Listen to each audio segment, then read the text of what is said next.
This is Jocko Podcast number 436 with Echo Charles and me, Jocko Willink. Good evening, Echo. Good evening. He no longer cared at all. Exhaustion, hunger, thirst, dirt, the fatigue of perpetual fear, weakness from lack of water, bruises, danger had all taken their toll of him until somewhere within the last few minutes, he had ceased to feel human. So much of so many different emotions had been drained from him that his emotional reservoir was empty. He just no longer cared much about anything.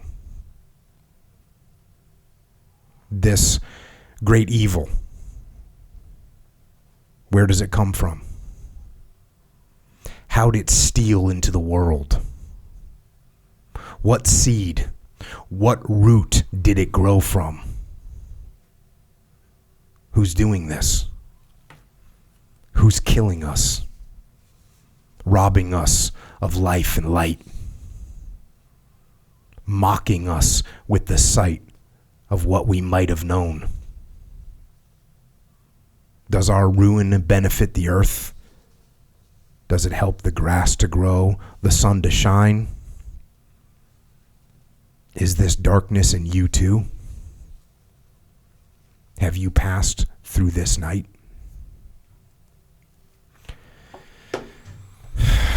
And those are two passages right there. One from the book, The Thin Red Line, and another from the movie, The Thin Red Line. The book's written by James Jones, who fought in the bloody Battle of Guadalcanal.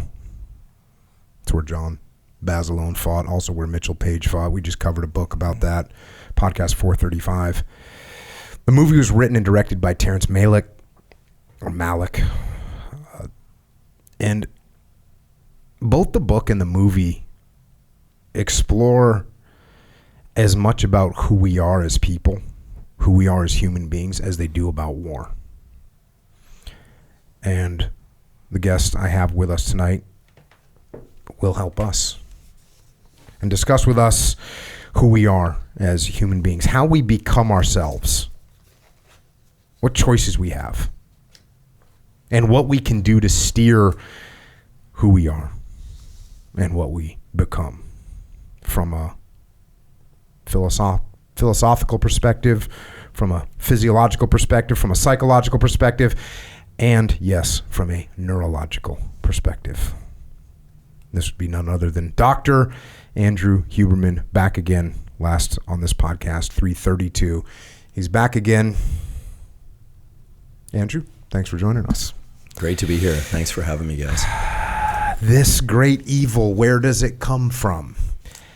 It's the last time I was on your podcast, or when I was on your podcast, you were asking me questions about identity, my identity. And it was weird because I listened to it afterwards, and I kind of realized that I missed out on sort of the root question that you were trying to get at. I gave you some pretty just nonchalant answers. When you were asking me about my identity and about where I came from, what were you looking for? Yeah, so this is something I think a lot about, and I think a lot about it more and more every day. My understanding, based on conversations with some incredible psychologists and psychiatrists, people like, I just had the amazing experience of talking to Dr. James Hollis, who wrote Under Saturn's Shadow on the healing and trauma of men.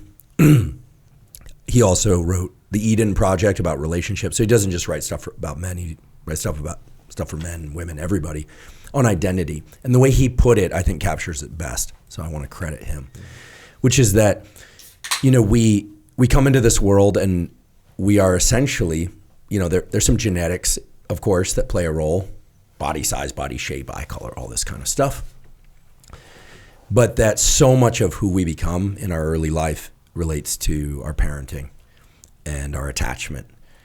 And then there's this weird phenomenon whereby we either unconsciously or sometimes consciously adopt the patterns of our parents, sometimes more from one parent, sometimes more from the other, single parent home, it varies, right? But we develop these patterns of thinking certain things, valuing certain things, believing certain things. And then adolescence and the teen years and the young adult years hit, and something really interesting happens. We either internalize those and carry them forward, or in some cases, we do not something different, but we consciously do the exact opposite. And it's at that point in our developmental trajectory that we really start to elaborate and change our sense of self. And so a different way of putting this is, we hear things growing up, we believe things, the kind of, what got us affection, what got us punished, those things we're internalizing them all the time. People from go are trying to get their needs met. And then at some point we become conscious of that doesn't feel good when they do that, or that seems to cause conflict between them and other people when they do that. So I'm going to do the exact opposite. Or, we hear the message, you can't trust these kind of people, or you can't trust them, or you can trust everybody. And for some reason, we go 180 degrees in the other way. And that evolves the family line. Just think about it, how amazing it is that we can evolve or devolve our family line in one generation. I've talked to a lot of parents, and especially when they're going through those teenage years with their kids, and the kids start doing things that clearly they're looking for conflict with their parents. And I know I did that. I know both my sisters did that. It's kind of normal that you're going to have that rebellious phase. And what I tell parents is, when you're 13 years old, you look at your parents and you say, wait, I'm going to need to go out on my own. I need to break away from these people somehow. I need to make that happen. And so you just start making that happen and usually do a pretty good job of it. So that, to me, that's where a lot of that 180 can come from, where you're looking at your parents, I need to get away from them. I need to break the ties that I have with them, and I need to do that so I can go out on my own. And if I still have these ties to them, then I'll be stuck here forever. Yeah, it's amazing because even in animals, there's this thing they call dispersal, where the animals hit a certain age and they just start venturing out from the nest. And they do the same thing that kids do of looking back to make sure that it's still there, right? I have a friend who has spent a lot of years working with kids that from really hard Scrabble backgrounds, gangs, inner city stuff, and always said that, those kids, like all kids, are extremely appreciative of any kind of warmth or kind of nurturance. It's not like the movies where they're just always resistant to that. They might not be as trusting immediately for understandable reasons, but that they appreciate and can understand and recognize real generosity. And so I think we all have that in us. We want that. But yeah, there's this age where we just start dispersing. We just want to go. That was why I picked skateboarding as my first quote unquote real sport, right? I did other things like play soccer and swimming, but I needed a ride to those things where I could ride my bike. But the skateboard was a sport, and it was also transportation. Yeah. And then when someone got a driver's license, and admittedly, and don't do this, kids, even before they did, we'd start going places. Plus soccer is sanctioned. Oh, it's sanctioned by the parents, right? The parents have got you in there, and you're just kind of playing into the whole thing. Oh, you're on the soccer team, you get sliced oranges, right? It's all part of the it's part of the nest. Right. You're in the nest when you're playing soccer, when you're playing football, when you're doing whatever sports you're doing at school. Those are all sanctioned, and they're all part of the program. Right. Skateboarding is not part of the program. No, and one of the great things about skateboarding was that, especially back then, it was all ages. So you got a education in a lot of things, for better or worse. We can talk about that. Learned a few things, and it was wild. It was wild. I don't care what anybody says. It's it was wild. And how old when you started hanging out in the streets with the skaters? Yeah, so this is fun because basically everybody on my street who was my age, there were all these young guys, and we all grew up together, and then they all started playing water polo and soccer. And then sanctioned. And then it was me and really one other guy. His name was Paul Zwanich. We just call him Zooch because you got to have a nickname, right? And he was really good. Wait, what was your nickname? Oh, come on now. Hubes. Yeah, just kind of rolled off the tongue. Yeah, some people still call me that, but anyway, they're outed. Hubes. And we, he was one of these guys who was just a natural athlete. And so when he'd score 5 goals a game in soccer. His mom was a soccer coach often. Then when we started skateboarding, and he was just so good. You could just call the trick. You could be like, hey, do like feeble into backside tail slide. And he'd be like, okay. And he would just do it. And you're like, oh, I struggled. Okay, I was not a great skateboarder. But, I worked at it, and I loved the community of it. I loved everything about it. And so he and I started venturing further, going up to Embarcadero, so-called EMB. So I was probably 14 when we first took the 7F bus and started going up there. So about 13, 14. Yep. And that's where I saw it all, right? And it's wild because in recent years, largely because of the podcast and social media, I'm now close friends with some of the guys that I grew up looking up to as legit heroes. Because I'm the same age as like Danny Way, who just celebrated birthday. Happy birthday, Danny. Jumped the Great Wall of China. He's down here. He's from Vista. So I saw those guys. I was around all of that, but I wasn't one of the really good skateboarders. So I could hang in there, but I got to be friends with Carl Watson and all these guys. And so I've reconnected with them over in recent years.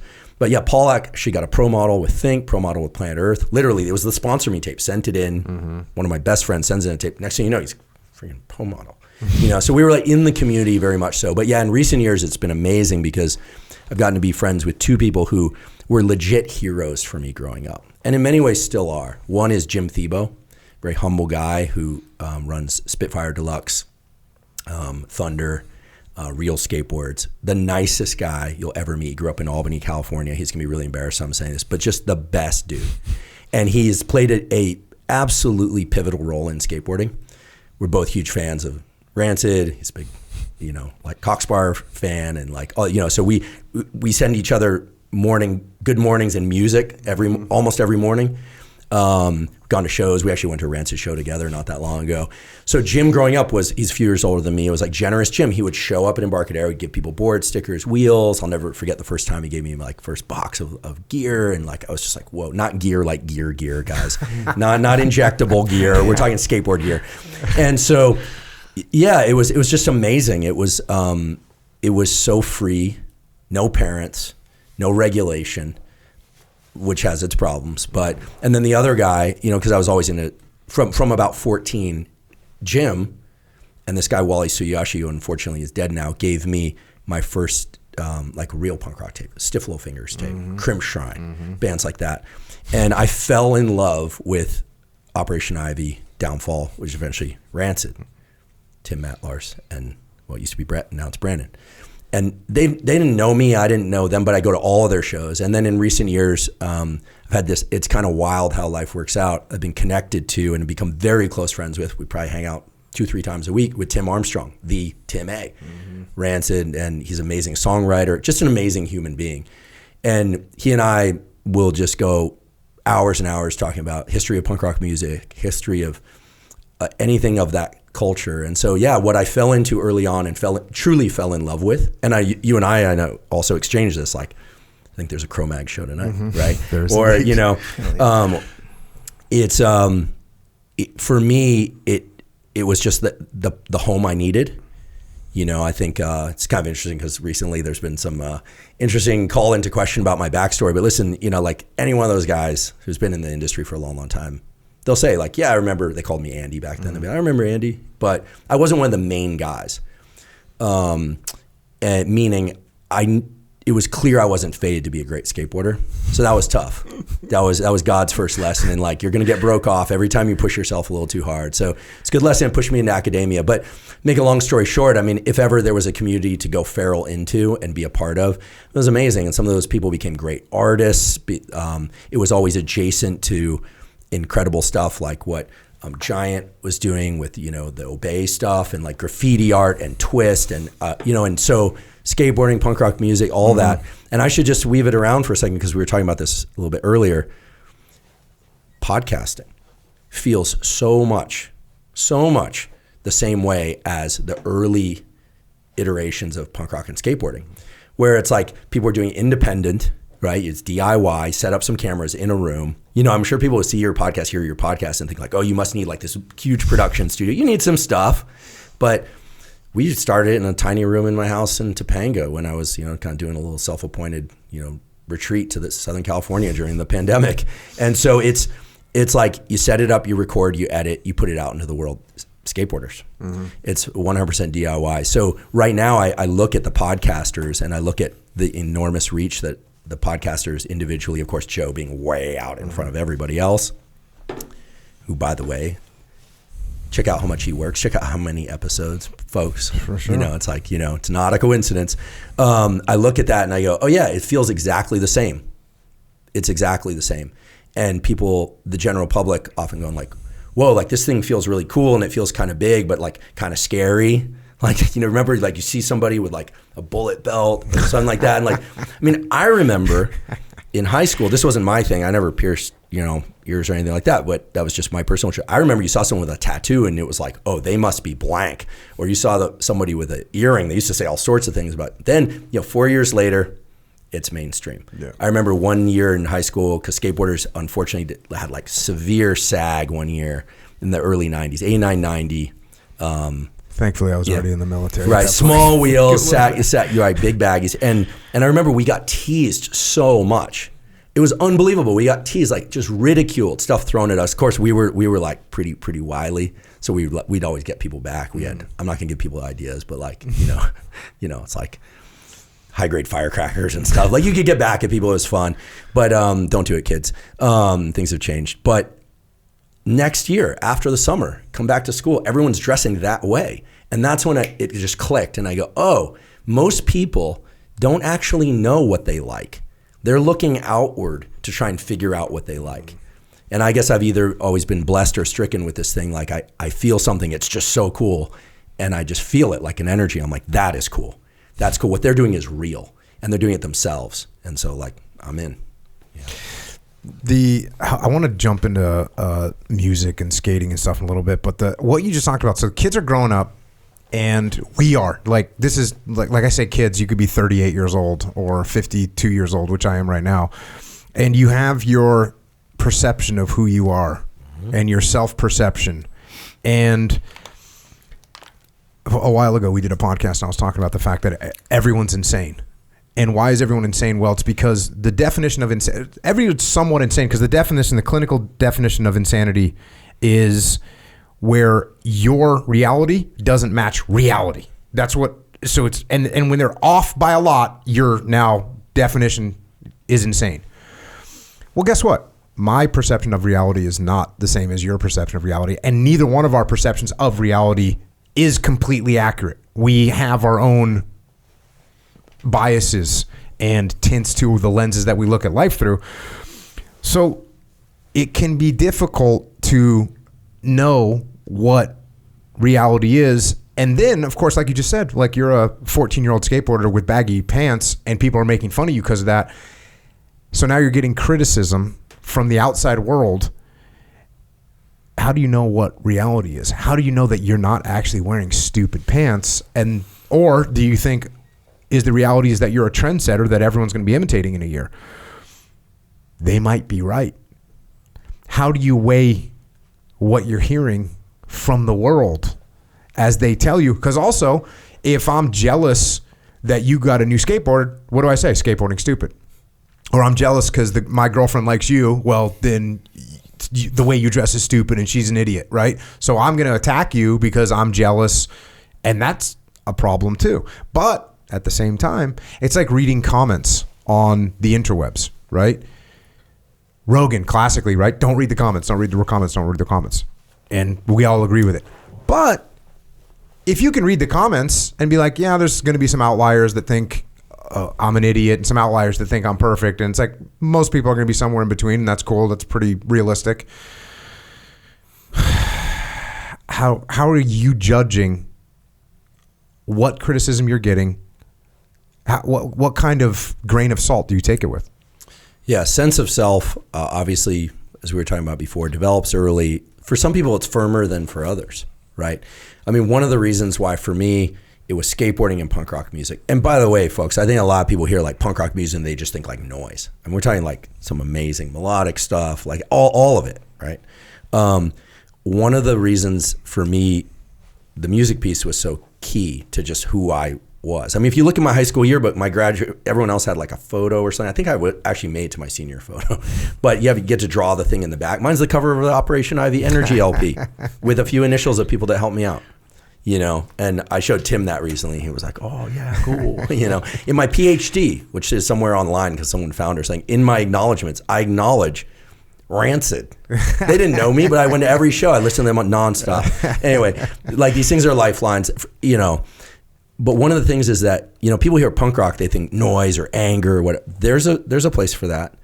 But the real spirit of it, and I think Joe Strummer summarized it the best, is like it's about the real humanity of it. It's about your heart. It's about putting your heart into what you do. Not in a soft way, although sometimes in a soft way, but it's about being true to yourself. And one of the things I love about every time I drive by like 924 Gilman Street, one of the longest running punk rock clubs in the world, when I drive through Berkeley or something like that, and I see all the kids out front, is just the huge range of styles. You know, high-holed boots, you know, the like bullet belt, spike belt. The kid who's just wearing his like, just wearing sneakers, you wouldn't even call him a punk rocker. But they're there, or you know, you get the mod kids and the goth kids, and like it's just all the styles, and you just hope that they're expressing themselves in the way that feels right to them at the time. And, you know, skateboarding for a while did become a little too homogeneous. But the cool thing about skateboarding is, especially once we made it up from the South Bay where I lived to Embarcadero, was like the huge, I mean, you hear a lot about diversity nowadays. I mean, Vietnamese kids, black kids, white kids, kids from the inner city, rich kids, poor kids, everything in between. There were fewer girls doing it back then. Now there's some girls that kill on skateboarding. I mean, it's like amazing. I mean, just unbelievable. I think her name is Reese Williams. I have to check it out. But like, she skates Tony's ramp down here in San Diego. It's like unbelievable. With so much power too. Not a little girl skating like that. No, like power, right? And so what I love is when I see people expressing their uniqueness and they can still be part of a community. I see less of that online, although within the podcast community, I like to think that maybe 90% of the people that watch, who maybe comment, they feel some resonance. Like they feel resonance with your 4:30 a.m. call to action. They feel resonance with Joe's desire, because, you know, I can never speak for him. How could I? But to explore lots of topics from lots of different angles and be kind of fearless about it. Not kinda, delete fearless, okay? Or Lex, to like bring as much love and compassion to things, and people will spit at him like, oh, you're kind of like using the softness to try and pretend that what you're showing isn't hard. No, I know Lex, I know him, I know his heart. He's a close friend of mine. He showed up in my house in times of crisis and all sorts of and we've sat down late into the night on and off mic, like we are close friends. He has a huge loving heart and a huge curiosity to understand, and he'll go where he needs to. I think he's in the jungle right now. I'm a little worried about that's it. right. I saw him check out. So like, I know, like, you can't really, you can't, the thing about real podcasting or real anything, music, skateboard, you can't fake that. It's from the heart. And when I say that, I think some people just say like, oh, it sounds soft or something. And, you know, Tim, who's like a big brother to me now, he's always said, it's like, you know, there's a couple lyrics in there where he's like, there's this one lyric where he goes, I know I wear my heart on my sleeve. And but he's a tough guy too. And I think that what you have to understand is that for anything that's new, where there's no precedent, there's no like podcast playbook, now you can kind of figure it out and go. And, but what you find is that like people are all in because it's like in their heart. I have to imagine that it's like in your hearts to sit down and talk to people, perhaps like me from now and again, but people who have been like legit warriors, not like playing war, but like war, where the other team is trying to kill you, and talk about that from a place of understanding, also sensitivity, exploration. Like, you can't make that up, right? That's not journalism. That's that's real. And so for me, it was like, you know, skateboarding, when I first saw that, was like, whoa. Punk rock music, was like, whoa, like they mean it. They mean it. And same thing with podcasting and science too. When I first got into research science, and I had the incredible benefit of working with people that just loved the lab. And I just loved being in the lab, loved doing experiments. And you're just like, it's you alone there with nature trying to figure out how nature is put together. And there's just like, there were times I was just like, I can't believe this. I can't believe that this is like a real thing and that they like give you a degree to do this. And then they eventually paid me to do it.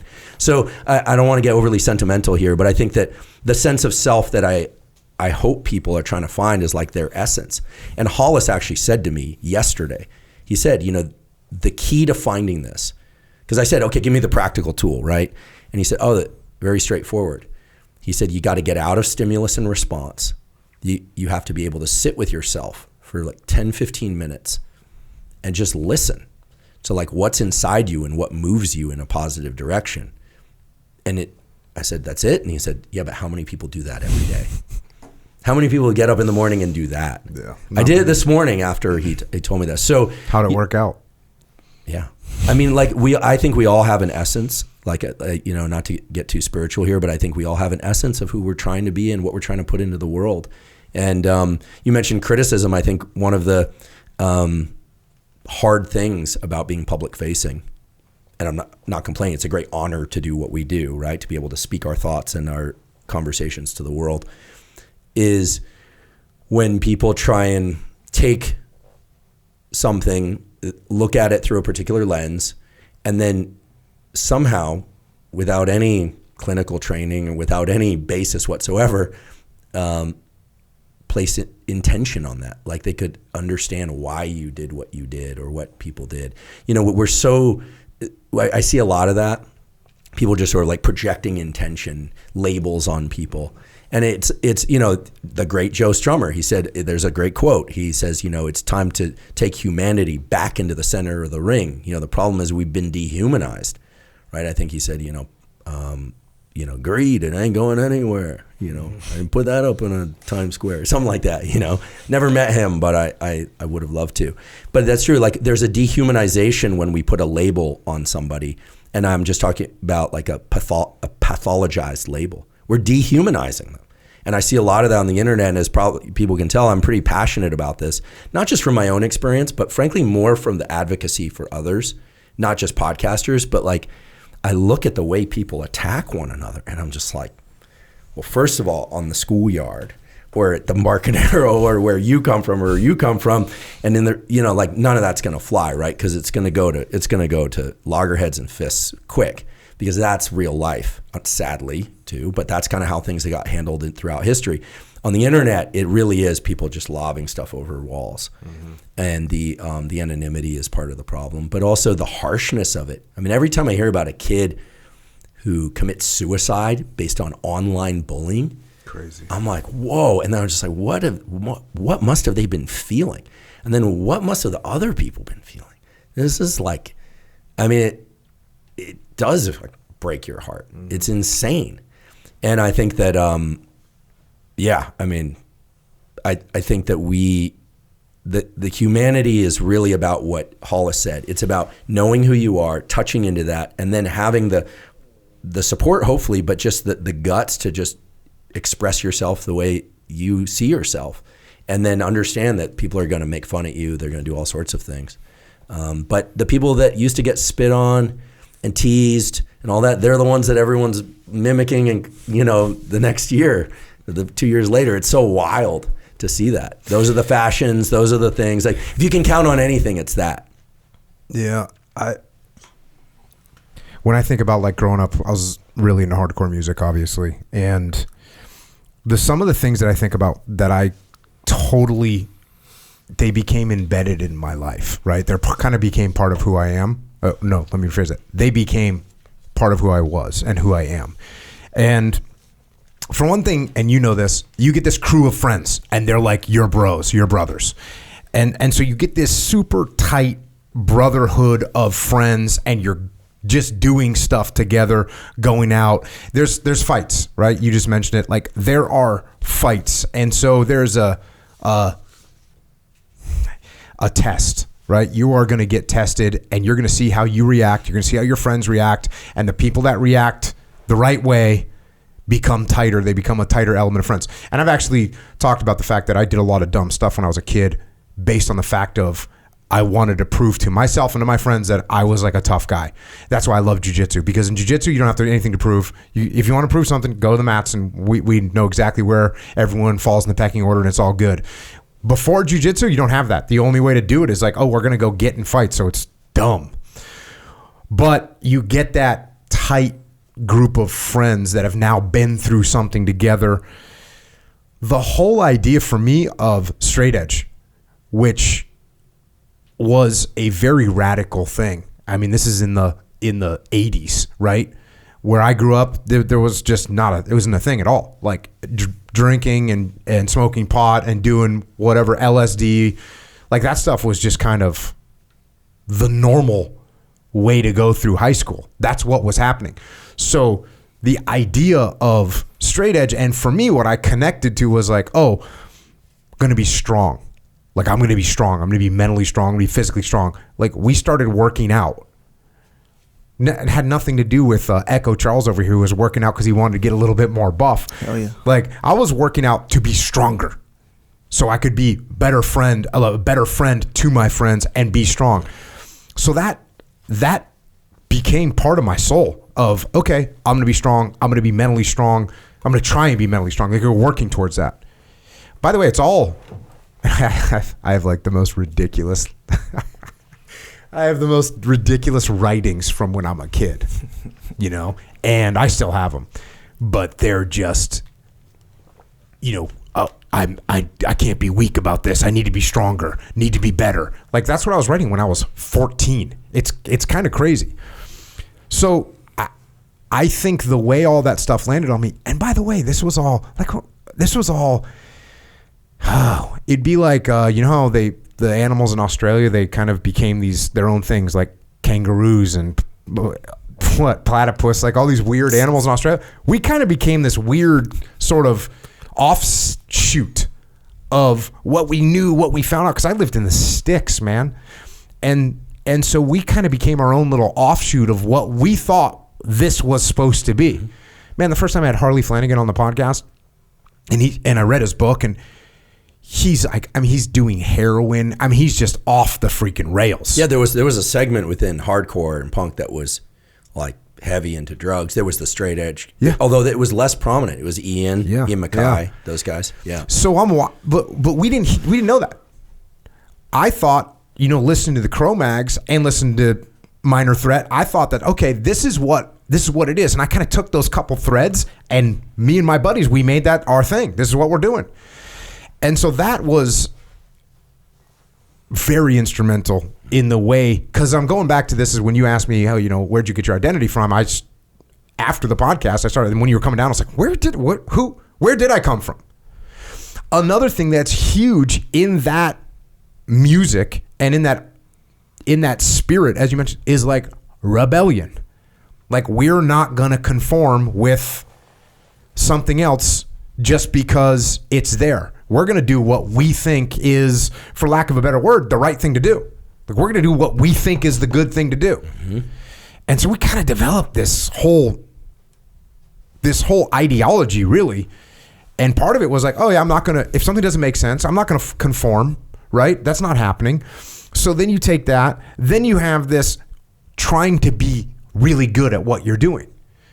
And I was definitely into that, not in school, you know, not in education, not in this, but with what we're doing, skating. Like, we're going to do our best to become good at skating, good at like trying to work out. So the things we were trying to get good at, wanted to represent well.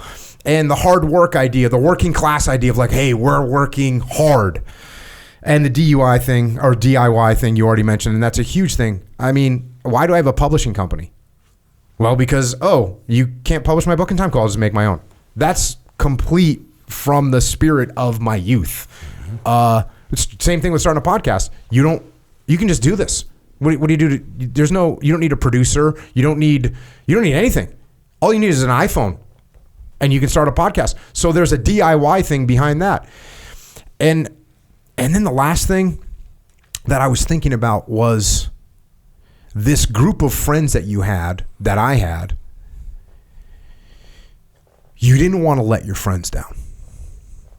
You didn't want to be a blood clot. You didn't want to be like a liar, or you didn't want to let your friends down. You had this sense of honor, right? It was like you're not going to let your friends down. And that had a huge impact on me of, hey, it doesn't matter what happens. You don't want to let your friends down. That's a huge thing. And then all that stuff right there, again, me trying to trace my freaking personal identity. Now I roll into the military. And guess what you learn out of the gate going through SEAL training is you don't let down your swim buddy. You put the team first. That's what's going to happen. It was a perfect crossover for me. A perfect crossover for me. You don't want to let your friends down. That's what we're doing. You want to put the team first. You want to do the right thing. You have to do the right thing. This is something that, again, look, let's give Ian McKay credit from Minor Threat. Like, he was just doing what he thought was right and going against everybody and just standing up and doing what he thought was right. I was listening to Black Flag and Rollins. Huge influence on me.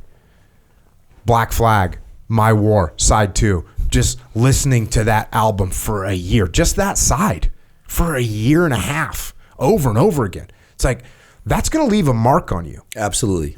It's gonna etch your neural circuits. There's a Black Flag live album where Rollins is just yelling the discipline. I am the discipline. And here I am. I'm probably 13, 14 years old. Did that leave a mark? Yeah, it left quite a mark. And yet the weird thing is, like, there was people that were listening to Black Flag that were heroin addicts, right? And here I am going, oh, I took that and made it into what I thought was the thing. Oh, I understand what he means by that. We went kind of like on tour with Rollins' band in the late 80s. And so we'd hang around with Rollins and he would be doing push-ups. And, you know, I think he's 10 years older than me. So when I'm 14, he's 24. So he's like a grown dude and I'm a little kid.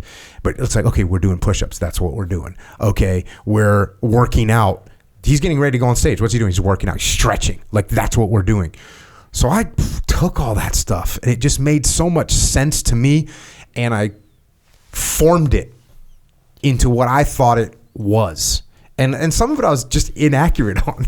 You know, I sat down with Harley Flanagan for the first time. I realized, man, I'm glad I was off base. I'm glad I was off base because the direction he was going, not too many people survive. He's lucky to be alive. I didn't do that. I was like, oh, what this means is discipline. What this means is working hard. What this means is supporting your friends. And that's, as I look at my identity, so much of it came from that. And then getting in the teams where it's, oh, you take care of your teammate. You put the team first. You do the right thing. You got to be tough. Like, same thing when you're skateboarding. You fall down. What do you say? Oh, I'm going to go home now. No, you get up and try again. You rub dirt in it. You get up and you go again. That's the freaking SEAL teams. The SEAL teams, you're tough. Like, oh, you got hurt? Cool, keep going. Oh, you got dinged up? Cool, keep going. Don't even say anything about it. You don't say I'm cold. You don't say I'm tired. You don't say I need a break. You don't say that stuff. You don't say it. I know there's probably a bunch of bad ramifications because of that. Okay, but when you're 25 years old, 21 years old, 32 years old, that's what you're doing. You're not taking a break. Another huge piece was, especially now I'm in the SEAL teams, you're not going to be the best at anything. Like, there's a guy that is going to be better than you at shooting. There's going to be someone else that's better than you in running. Someone's better than you in swimming. So you're not going to be the best at anything, and you just have to own that. You just get humbled by everyone around you, and it keeps you humble. And then on top of that, combat keeps you humble, because when you go to combat, there's all these things that you can't control. All these things that are going to happen, and they're going to unfold, and you're going to be looking around, and you're going to say, "Oh, I'm at the whim of what's going on right now, and I got to hang on and try and get it figured out." So it's very, very humbling to have that happen. Being squared away. Does that mean anything to the civilian sector? Echo Charles, be squared away? I mean, you can imagine, but that's not like a common thing that everyone's going around saying. Andrew, squared away? I mean, I've heard it, done a few scuba dives. Or a team guy on one of those. Yeah, getting squared away. Is that when just all your shit's in order? Your shit's dialed in, right? there was phrases. I need to bring these phrases back. There's satisfactory, which is sat, like that's sat, or unsat, which like that's unsat. And that was it. It was a just those two choices, a binary choice. You either were sat, you were ready, your stuff was squared away, or it wasn't, you're unsat. So you get this programming where it's the worst thing to do is be unsat, is to be not ready.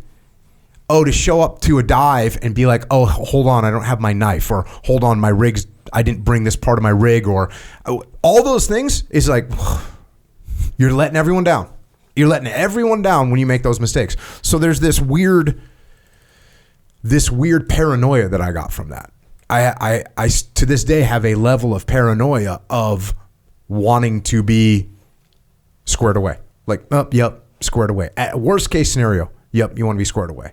Going on an archery hunt, right?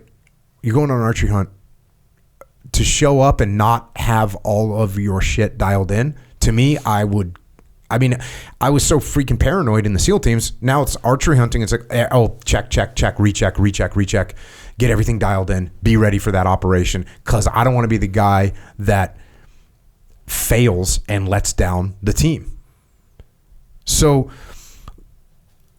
those things, again, when I got to the SEAL teams, a group of us, we kind of took the spirit that we thought was the right thing and we ran with it. I love it.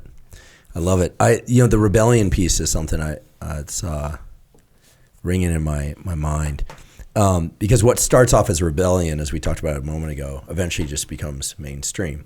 And what's cool and I think is exciting, and I'm looking to where this is going to happen in the podcast community, is when rebellion happens within the rebels. So examples from the important cultures of history that we're talking about are, for instance, Joe Strummer is in the one-on-oneers and he starts, starts the Clash. Clash just blows up. It's like a worldwide sensation. Should I stay or should I go? People hear the Clash and they, those are like pop music at that point. He starts bringing in hip hop as openers, and the punks start booing. They boo him. Like, who are these guys? And he's like, no, you don't get it. This is the thing. Mm-hmm. So then he starts to realize the hypocrisy of it all internally. I don't see hypocrisy inside the podcasting community. That's not what I'm saying. But the moment someone starts rebellion within the community of rebels, that's cool. Because what that means is that it's going to evolve. Skateboarding, this happened in numerous ways. The examples that come to mind, and there are many. Danny Way is a skateboarder. He's skating Big Vert. He was considered the little kid that could hold up with Tony Hawk. They tried to create this false competition between them, and it was ridiculous because they're homies and it's whatever. They just do the same thing differently. Both great. Danny breaks his neck, a fractured vertebrae, surfing, I believe it was Newport. Mm-hmm. Comes back, decides he's not going to jump motorcycles in the desert and surf as much anymore. He's going to take skateboarding to the next level.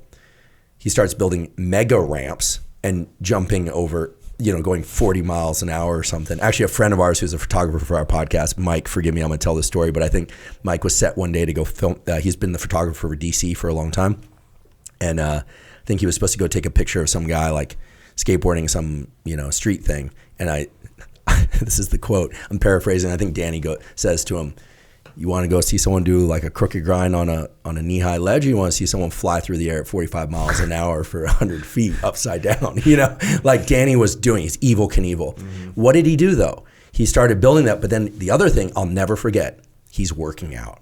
He's training his neck. He's training hard. He's doing these cyclone, rope ball swings. And in skateboarding, if you worked out, prior to that, you were a jock that was not considered okay.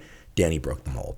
He's taken his body and his health seriously because he keeps getting hurt. He had the neck thing. I think he worked with Paul Chek also and getting strong, doing all this stuff. Next thing you know, he's breaking multiple world records. So he rebelled within the community of rebels. Mm-hmm. And I don't know him super well, but we occasionally talk still.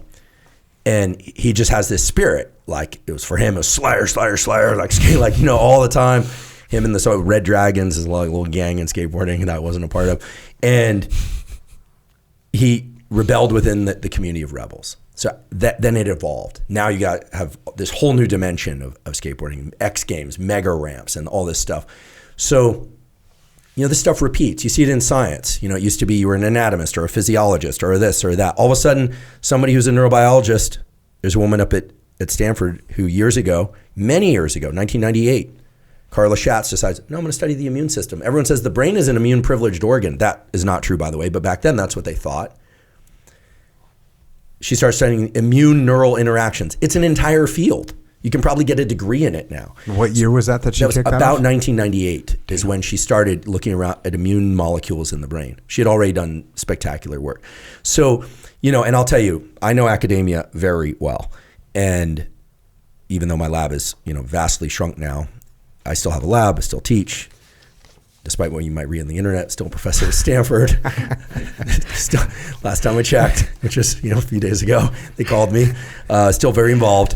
But the point here is that academics and academia is very insular. Why? Everyone's afraid to rebel. Why? Because anonymous peer review of your grants and papers. Biggest fear, you can't get papers published. How do you get papers published? You need money to fund the project. How do you do it? You write grants. Your grants are reviewed by your peers. Everyone is terrified of upsetting each other. So the party line becomes the line. Very hard to rebel. Some people get independent funding from other sources and they can be a little bit more adventurous, but it is one of the most, it didn't used to be this way when funding was more readily available, but it's one of the most yes, communities, yeah, you go. Like rebels are, it's not really okayed. But, Carla was, in the best sense of the word, she broke the mold multiple times. Other people have done it too. These are just kind of salient examples. And then another example from skateboarding that non-skateboarders will probably hear, Rob Dyrdek. Here was a guy who skateboarded, is a great skateboarder. I used to see him around, and then he turned to our friend, Mike Blayback, who's the photographer from my podcast, one of my closest friends, and he is like, I want you to start filming me. Mike's not a filmer, never call a photographer a filmer. Take photos of me. He got himself a bodyguard, big, a bulldog, and started a TV show. Mm-hmm. And he became a businessman. You weren't supposed to do that. You weren't supposed to be like an athlete businessman. Now he does a lot of stuff on entrepreneurship. He's a super impressive entrepreneur. So I love it when people are breaking, rebels, rebelling within the community of rebellion. And it seems to me that within the SEAL teams, it's a little harder to do because there's a high risk, high consequence outcome. Situations, right? It's war, right? Mm-hmm. So it feels like there's probably less room. But I'm wondering, in jiu-jitsu, has anyone, is it Gordon Ryan who's considered the man? Yeah. I actually had the privilege of talking to him recently. He called me about some stuff. He had some questions. Mm-hmm. Hopefully was able to help him. But is a guy like that somebody who just kind of does it differently or just does it more, does it better? Yes, and yes. Okay. Well, there you go. Rebels against it. Yeah, exactly. Yeah. And anyway, I'm going long, but I guess the point is that breaking the mold among the mold breakers is how it evolves. And I'm excited to see what's going to happen now in public communication, podcasting, et cetera, because we're all very different, but I don't know. Some I feel like we're on the cusp of something. Yeah, there's also the whole commercial side coming in to the podcast, that they're not doing what you're doing and they're not doing what I'm doing. They're doing something different. They're doing something very different, which is massively highly produced shows. And do people watch those, listen to those? Yeah, sure. Yeah. Are they popular? Oh yeah. I mean, they're some of them are huge. Some of those are huge and they have, huge backing and they're owned by someone and they get it's, to me, it's all good. I mean, if that's what people are into, sure, that's cool. Hey, you mentioned the internet and all this kind of stuff. You just kind of popped up for the first time with some scrutiny, public scrutiny, an article and stuff like this. What was that? What was that all about? What was that like? Yeah, we started the podcast in January 2021, and so it grew really quickly. And honestly, I didn't know it was going to grow quickly. 2020, 2019, I started posting stuff to Instagram. 2020, during the kind of the peak of the lockdowns, I started going on some podcasts. No book, no nothing, just trying to give people health tools and teach them some science. We launched it in January 2021, and just kind of took off. And kind of figured sooner or later, you start taking, you start getting some criticism. I think the first thing that happened that prior to that was people started to supplements. People were like, oh, it's a supplement thing. it's kind of obvious. You have sponsors that makes the podcast free so that you don't paywall it, so it's available to everybody. I happen to like supplements a lot. I've been taking them since I was in high school, and I've benefited from them a lot. And I understand that they are different than stuff that is, from randomized controlled trials. Oftentimes there's not a ton of testing of the different things, but anyone who uses the right ones can tell you, like, okay, there's something there, and they may or may not choose to do it. Depends on disposable income, interest, et cetera. But they're not the foundation of like what we teach in the podcast. It's almost all behavioral tools, information. So that was kind of the first wave that kind of hit. And when that happened, I was kind of like, well, these people look like they could use a few supplements. Just kidding. What I thought was, listen, if people want to take them, they can take them. And if they don't, they don't. Like, the information's free. It allows it to be free. Yeah, the recent stuff was interesting because it was, in many ways, it could have just been titled like, Andrew Huberman is a bad person because it really like sought to really just like undermine every aspect of like who I am, and who I know myself to be and who my friends know me to be. This idea that like, okay, my backstory or whatever, it's like, listen, actually I'll tell you a brief story. One of the best things to come out of that was a guy named Steve Shrugi, who no longer smokes a lot of weed, doesn't smoke weed at all. But back then, when I was a kid, he did. He was 14. And there's a true story that I got pulled out of high school and, put away. And I got one call, and I called Steve because he was my friend/team manager for Spitfire Thunder. But I wasn't one of the good skateboarders, as I mentioned before. So it was unclear whether or not I was like on the team or he was just being kind. It was out of sympathy. And I called him and I go, Shrug, like, I'm in this place. I don't know what to do. And he goes, bro, you're the most normal guy I know. He goes, what's funny is they interviewed him for this piece. They interviewed a lot of people, but they didn't use his piece. But what he did is he wrote to me after the interview. He goes, oh yeah, I talked to them, and and I told them I had put you on Thunder and Spitfire, and I go, you did? And I go, what? And I go, you did?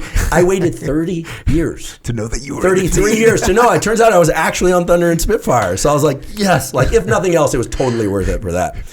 So in any event. But you got 3 pairs of trucks and like totally. It was purely out of sympathy. Wheels. I mean, I went to the Reno Nationals, but I didn't do very well. And like, listen, I would have done anything to be one of the skateboarders that could really make it. But he was actually kind enough at a different point to tell me, look, he goes, bro, you're never going to be one of the big guys in skateboarding. And I remember just being so heartbroken, but it was a gift, right? That he told me that, because it turns out I need to do something with my mind more than skateboarding.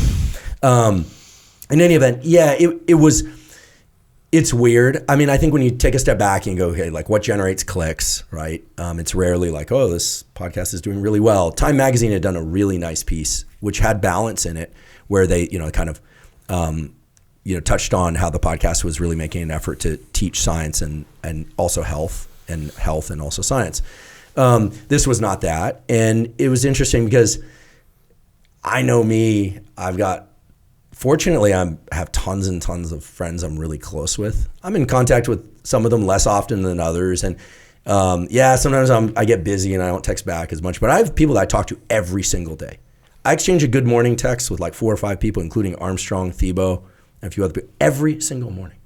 Like, we hang out, we spend time in person, right? They interviewed an ex-girlfriend of mine who was super awesome. We met here in San Diego in supporting me. And then, of course, there was some assertions about me and my character. And that's where it gets down to this thing where it's like, look, I mean, we as humans are complicated. We do some things right. We make mistakes.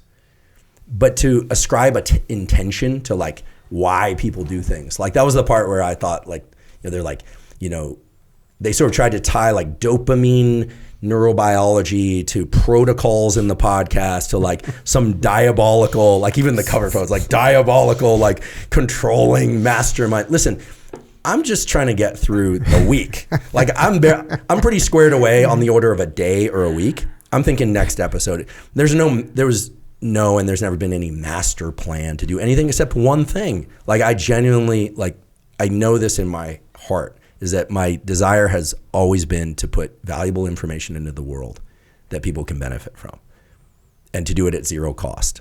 and to do that to the best of my ability, right? And also to do the most amount of good and the least amount of harm in life, in all aspects of life. And of course, nobody's perfect, and I certainly am not. And there was, if I'm going to just be direct about it, I mean, I think there are a couple things. One is, first of all, like, there is no version of me or life where, like, I'm validating or supporting behavior that is common but not good, right? I think that was something to kind of be born out of that. Like, I have 6 girlfriends. Okay, look, I've had challenges maintaining 1 girlfriend, okay? I think we can talk about this a little bit more, but this is where it gets to the importance of defining the relationship and what a relationship, that's an important label, right? I mean, girlfriends of mine have met my family. We spend time together, that met their families. That's a girlfriend, right? Okay. Doesn't mean that other people are insignificant. It just means it's a different nature of relationship. But I would never want to validate or support, like, cheating, right? Listen, I've been cheated on. It sucks. It sucks. I've cheated on people, and that sucks. And so I would never, ever, and especially now because I'm saying it, want to validate or support that as a success, right? Like, that represents failure. Cheating represents failure, not success. That's clear. The other thing that's really important is, I think, like, we have to all be careful about not pathologizing behavior. And how do we pathologize behavior? We give people labels. We call them sociopaths, or we decide, or non-clinically appointed people to say, oh, that's a narcissist, or that's gaslighting, or something like that. I think, one of the great things about human beings is that we can look at ourselves, we can look at others, and we can try and take understanding and accountability and try and do that without, self-flagellating or flagellating other people, because only then is there a chance of people changing their behavior. Mm-hmm. So, that whole thing, some of it, I just was like, what? Like, being probably one of the most, I just had to, like, literally laugh out loud. It was like that I doted on my bulldog excessively. Listen, if you want to know somebody's heart, look at how they treat their animals. It actually runs countercurrent to the clinical diagnosis of sociopathy, which they also sort of, like, alluded to, right? I love animals. So, to be criticized or kind of poked at for, like, making sure that my bulldog Costello was tucked in, like, hey, he liked being tucked in with his blanket, and I love seeing him comfortable. And it broke my heart to see him cold, or, like, and, like, I mean, I have only 2 words for anyone that has a problem with how well I took care of my dog, and I'm not going to be, I think the scientific explanation is fuck you. It had to be weird. I was thinking about this, and we were talking about it a little bit prior to, and you just mentioned kind of your trajectory to go from a person that, I mean, in 2018, you were just like a working stiff dude, like doing normal working stiff stuff. Writing grants, writing papers, on advisory boards. 2018, driving back from, at that time, I'd moved to my place off Piedmont Ave in Oakland. Did you own a place there? Yeah, I had a little place out there. So you were established enough that you owned a place? Small place. So I was first a professor at San Diego. So I finished my postdoc at Stanford, got hired at UC San Diego. Mm-hmm. That was very end of 2010, early 2011. I lived in Normal Heights. Mm-hmm. Yeah. I was, it was the pit of the market. I was able to buy a little Craftsman home, lived there with my bulldog Costello, and tucked him in every night. I mean, I love that dog. And then met my then girlfriend Keegan, who was kind enough in that, it was interesting that these media things, that there's a data selection in terms of what's emphasized, but she very graciously reported we had a pretty awesome relationship of living here. She had a dog, she had a little pit bull, so it was Costello and Zoe, and we lived there in Normal Heights. And then she eventually went up to do some schooling up north. I was going back and forth, and then when I got moved to Stanford, meaning I got offered a job at Stanford, got tenure at Stanford on entry in 2016, and 2016, and we were living literally in a little basement apartment off High Street. It was a pretty rough zone back then. I think maybe it's a little lighter now, but commuting, doing that. And then I eventually, we parted ways, and I got my own place off Beebon Ave in Oakland, and was commuting and doing the academic thing. And you're just working. And traveling the world, like working like a maniac. I've always worked like somewhere between like 70 and 80, sometimes 100 hours a week. Sometimes I throttle back. Now it's, a little more segmented. But yeah, then, 2021 start the podcast, and all of a sudden it's like, whoa. Like when I put stuff out into the world, it's this is what's also so, I think, important for people to understand about these online things and media and all this, and we could talk about this a lot if you want, is that it's like a one-way conversation in many ways, but then you're like catching it back through a fire hose, right? So you have to, you do develop a really thick skin, right? People are going to say stuff. I think that it's very different than a one-on-one conversation. And to just also like make sure that I'm rounding the corners on what we were just talking about. Like, I understand that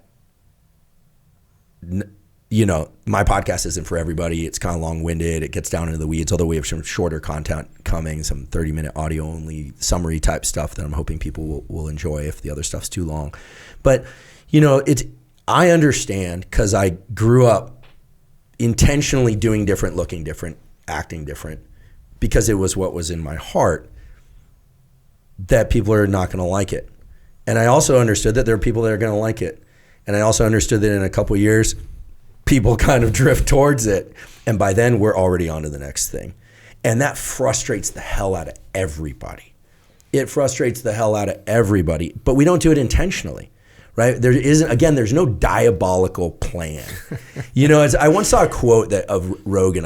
Maybe it's accurate, maybe it's not. But he described himself as like the fish that got through the net. That there's he's just being himself. Mm-hmm. There's something so refreshing to people just being themselves. And I think that, so for me, I'll put stuff out into the world, and I'm not thinking about like, are they going to like it? Or are they not going to like it? I'm just doing the best I possibly can. And of course I make mistakes.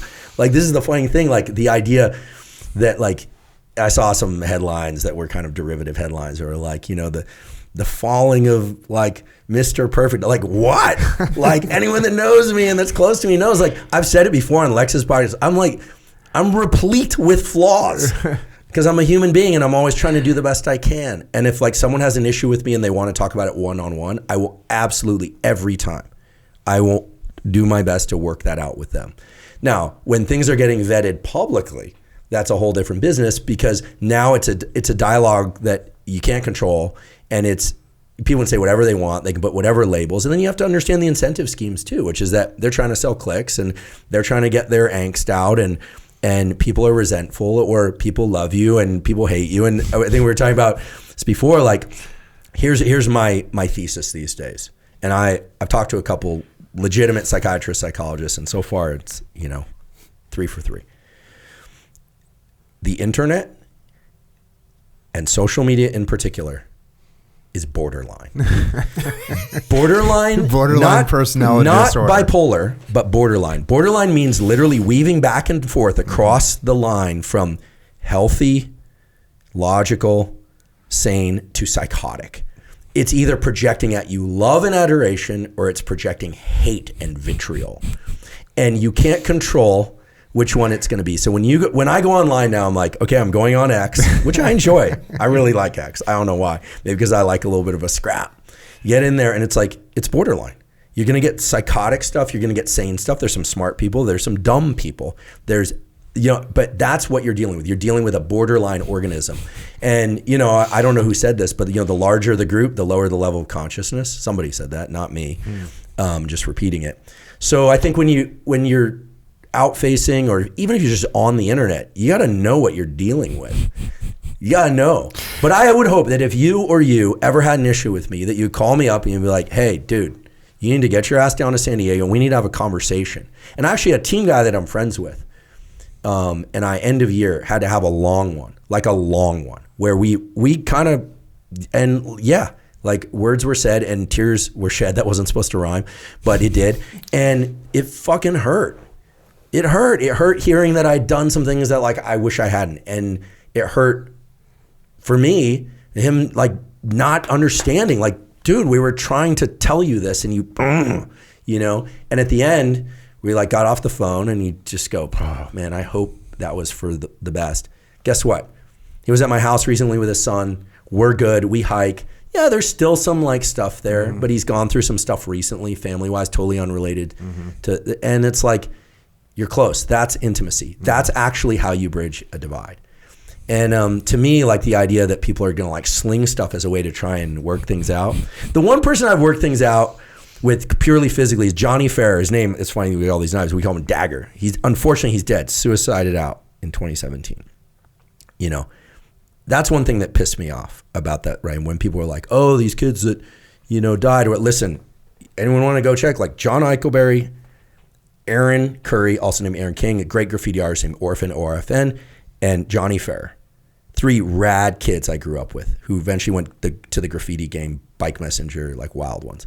All 3 of them died end of year. It was fentanyl for John Eichelberry, Orphan, Aaron King, also Curry because he was in a foster home, last name Curry, stomach cancer. He was in the MoMA, San Francisco MoMA, from a street, you know, before he died. And then Johnny Ferrer, sad situation, but raddest kid. When we were kids, one day we were on the bus. I said something about his mom, dumb idea. He's half my size. He goes, well, then come over here. And I'm like, what? And he come over and he hit me. Done. Okay, then now we scrap. And honestly, this kid, half my size, he beat me up. He beat me up. And guess what? We were best friends after that. So it used to get handled that way. Nowadays, somebody would pull out a gun or a knife and like, you know. But the scrap thing used to work. On the internet, name calling is not going to solve it. In person, the way you do it, you sit down, you have a conversation, and it hurts. And I will say now, and for the record, and forever, I'm always open to having private one-on-one conversations with people to resolve things if the goal is resolution. Or people can like keep pain in their hearts and move forward. You don't always get that opportunity, and that's sad to me. Or you can let that pain out on Twitter.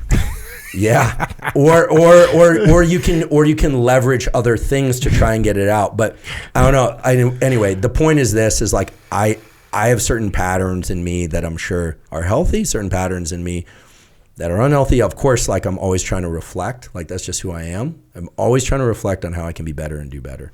But again, I am replete. Look up the word, folks, with flaws. But I like to think I get certain things done well too. Anyway, I'm going along here on this, but if we ever have an issue, just talk to me first, hit me second. You got it. Yeah, you and I were talking about that. We were on the phone actually. We were talking about the internet, and you told me about that idea of it being a borderline person, and I brought the clinical definition of a borderline personality disorder. Great, yeah. Mental health condition in which a person has long-term patterns of unstable or explosive emotions, mood swings, extreme love to extreme hate of same person, all good or all bad, inappropriate or intense anger, chronic emptiness, plunging head first into relationships, then ending them just as quickly. That's the internet. Don't you love it when people tell you they're going to unfollow? You freaking nailed it, bro. So we have to ask Jonathan Haidt, who's out there talking about social media and all this. Yeah. Have you had him on here? I have not. Yeah. No. I haven't had him on my podcast either. But I think this social media thing and the internet that we built, this creature, we're now starting to understand what's the biology and psychology, what's the psychology of this creature that we interact with constantly and that we're a part of. It's wild. It is a creature. It has a personality, right? And it's a split personality. It's a borderline personality. My current girlfriend she's trained in CS and AI. She has an undergrad and a grad degree from Stanford. No, we didn't meet at Stanford. This is like a theory on the internet. No, she worked at Meta after that, and now but she teaches AI online. It's awesome. I don't understand most of it. She's brainiac. She's like, it's a brain. Like the internet is a brain. It's a nervous system. It's a neural system, and it has personality and it has dimensionality to it. And it's kind of interesting. For the last 15 years, it was all about neuroscience. Everything's the brain. Now it's all about math and AI. Everyone's talking math and AI. The kids coming up are into it. I'm trying to learn these large language models, what they mean. I barely understand the top contour, but yeah, it's an organism. It has expression. It has moods. It hallucinates. I know this, but AI has hallucinations, and then it gives you the wrong thing, and it's wild. And I'm not afraid of it. I'm excited. Like, here we go. This might as well be skateboarding, punk rock, podcasting. Like, this is the next iteration. Have you tried to AI yourself on one of the? Have you said, "Hey, I'm feeling kind of low energy today. What would Andrew Huberman advise me to do?" Have you tried that? I haven't. I mean, I've played around with ChatGPT a little bit. We have an AI thing for our podcast. My team built it. Some people prefer that. I'm not cautious. I haven't gotten around to it. I'm a purist. I'm trying to get back to nature. But you haven't just tried what I just said. No. So I've done it with myself because people say, oh, it's so awesome. And so I would ask it, let's say, a leadership question. And what I've found is it's pretty good. It's pretty good, but it's not quite there. Like there's a certain, what's the uncanny valley that Rogan talks about all the time? How when you see a picture or you see AI generated person on a TV, you're like, it's not quite right. You know there's something wrong with it. So the answers that when there's like obviously a large language model of me, it's going to have all my podcasts and it's got all my books. So it's got a lot of my thoughts that it can capture. And what I notice is it gives a very good answer that definitely sounds like it could be me. And then there's some little thing that you go, didn't quite nail it. But because it didn't quite nail it, it also is great at giving itself an out, kind of a caveat. So the end of the answer, it says, and by the way, all leadership situations are different. So this particular approach may not be appropriate for the situation that you're in. So if I asked AI Huberman, if I said, hey, I'm feeling low energy today, what should I do? It would say, well, you want to make sure that you have woken up and gotten some good sunlight in your eyes, perhaps do 30 minutes of zone 2 cardio. It would give me a list of things to do. And then it would say at the end, of course, the human body is a complex organism, and these may not be the right answer. So it gives itself an out. Even after it gives information, it gives itself an out. Amazing. It's pretty clever. Amazing. Yeah. I mean, my girlfriend's been like trying to encourage me to use more of these tools, right? And I'm listening. I listen. And I'm slowly moving up to using them because it does sound like it can generate, also for generating email responses. I'm not the quickest on email. I'm not the quickest on text message, admittedly. What's funny, when text messaging first came out, I remember I was a postdoc at Stanford. It was probably around 2007 that, Facebook was cropping up, and like, I think I had a flip phone. People still had sidekicks back then. And I remember thinking, like, people are texting. I remember thinking to myself, this was my thought then. Why don't you just call? I thought, this is so dumb. This is so dumb. This is like people that passed notes in class. Who passed notes in class? I was like, well, I didn't pass notes in class. If I needed to talk to somebody, I'd talk to them, or I'd wait till after class. Half the time I wasn't in class. But anyway, go to class, folks. Go to class. Trust me, trying to make up for lost time is very, very hard. Don't do that. Skateboard after school, skateboard before school. Do your thing. Go to class. But I remember thinking, this is so stupid and indirect and doesn't make sense. And it felt like whispering. Like I always, my dad, because my dad's old school. This kind of goes back to what we were talking a little bit about before, and adopting kind of scripts within your head. My dad's Argentine, okay? And he's pretty traditional. I grew up with a lot of kind of like hearing about a lot of traditional stuff. My parents are diametrically opposed politically. They ended up divorced. They're both happily in other things. Cool. But, you internalize some of those scripts. And I remember him telling me when I was a kid, because I had a friend over, male friend, and he whispered to me. And my dad goes, no. He goes, no whispering. You want to say something? You say it. And I was like, okay. Like, I can still remember that, right? I don't know if that's good or bad. It sounds good. We all love these stories of parents being very clear, right? But then, sometimes the things we internalize don't serve us well, right? Because what if you can't say it to somebody, or it's like overwhelms you to try and say it, then like, do you not say it? Like, that gets you into trouble. That's not good. And so I think, taking these scripts that exist, like these like if-thens, they're worth challenging internally. I'm doing a lot of that lately. I do that kind of like, what are the scripts in my head? Like, what do I really believe? Because especially when you start getting feedback that's so different than the way you know yourself and that the people close to you know, you should go like, I would hate the idea that someone would think like I was like unkind even, or so I think we have to address these scripts. And so I think that we were talking about AI. I think with is AI going to have will AI feel proud, guilty, haughty? I don't know. It sounds like it will. I've asked Harper this, my girl. I've like asked her, and she's just like, "Oh yeah, no, it has feelings. It hallucinates, like it knows," and it all makes sense to her because she thinks in math. She's math dimensionality, and I'm like, "Whoa," and it's scary to me, but it's here to stay. There's no question. It's here to stay. I think we're all going to have, I'm told, an AI twin, where you'll go, "Hey Jocko," or "Hey Echo," like, "What do I need to do today?" And it's going to say, "Yeah, you think you're tired, but you're not tired," or you think you don't need rest, but you need rest. Like, it will know you based on biometrics better than you know you. Now that's scary. But then again, that's the kind of therapist I want. Knows me better than I know me, as opposed to me trying to explain things with words. I mean, I've already tried that. I've already tried to explain myself with words, and that didn't go so well. So you were talking about James Hollis, and I know you just went out to interview him. And you actually had sent me a video of him talking about creating a life. It's probably an hour and a half long, but it was very interesting to go through that. And we've kind of touched on some of the stuff that he talks about in that, but one of the things that he talks about is your vocation, and he breaks down the etymology of vocation, meaning it's not just your job, it's what you're actually called to do in life. And then you get the things that society is telling you to do, and your family is telling you to do, and the materialistic is telling you to do, and your ego is telling you. So you got all those things, and they're kind of at war or at odds with this psyche, this human spirit that you have. And what he says, which is interesting, is you can't outrun the psyche of an unlived life. So if you're not doing what you're truly called to do, that creates problems, that creates issues.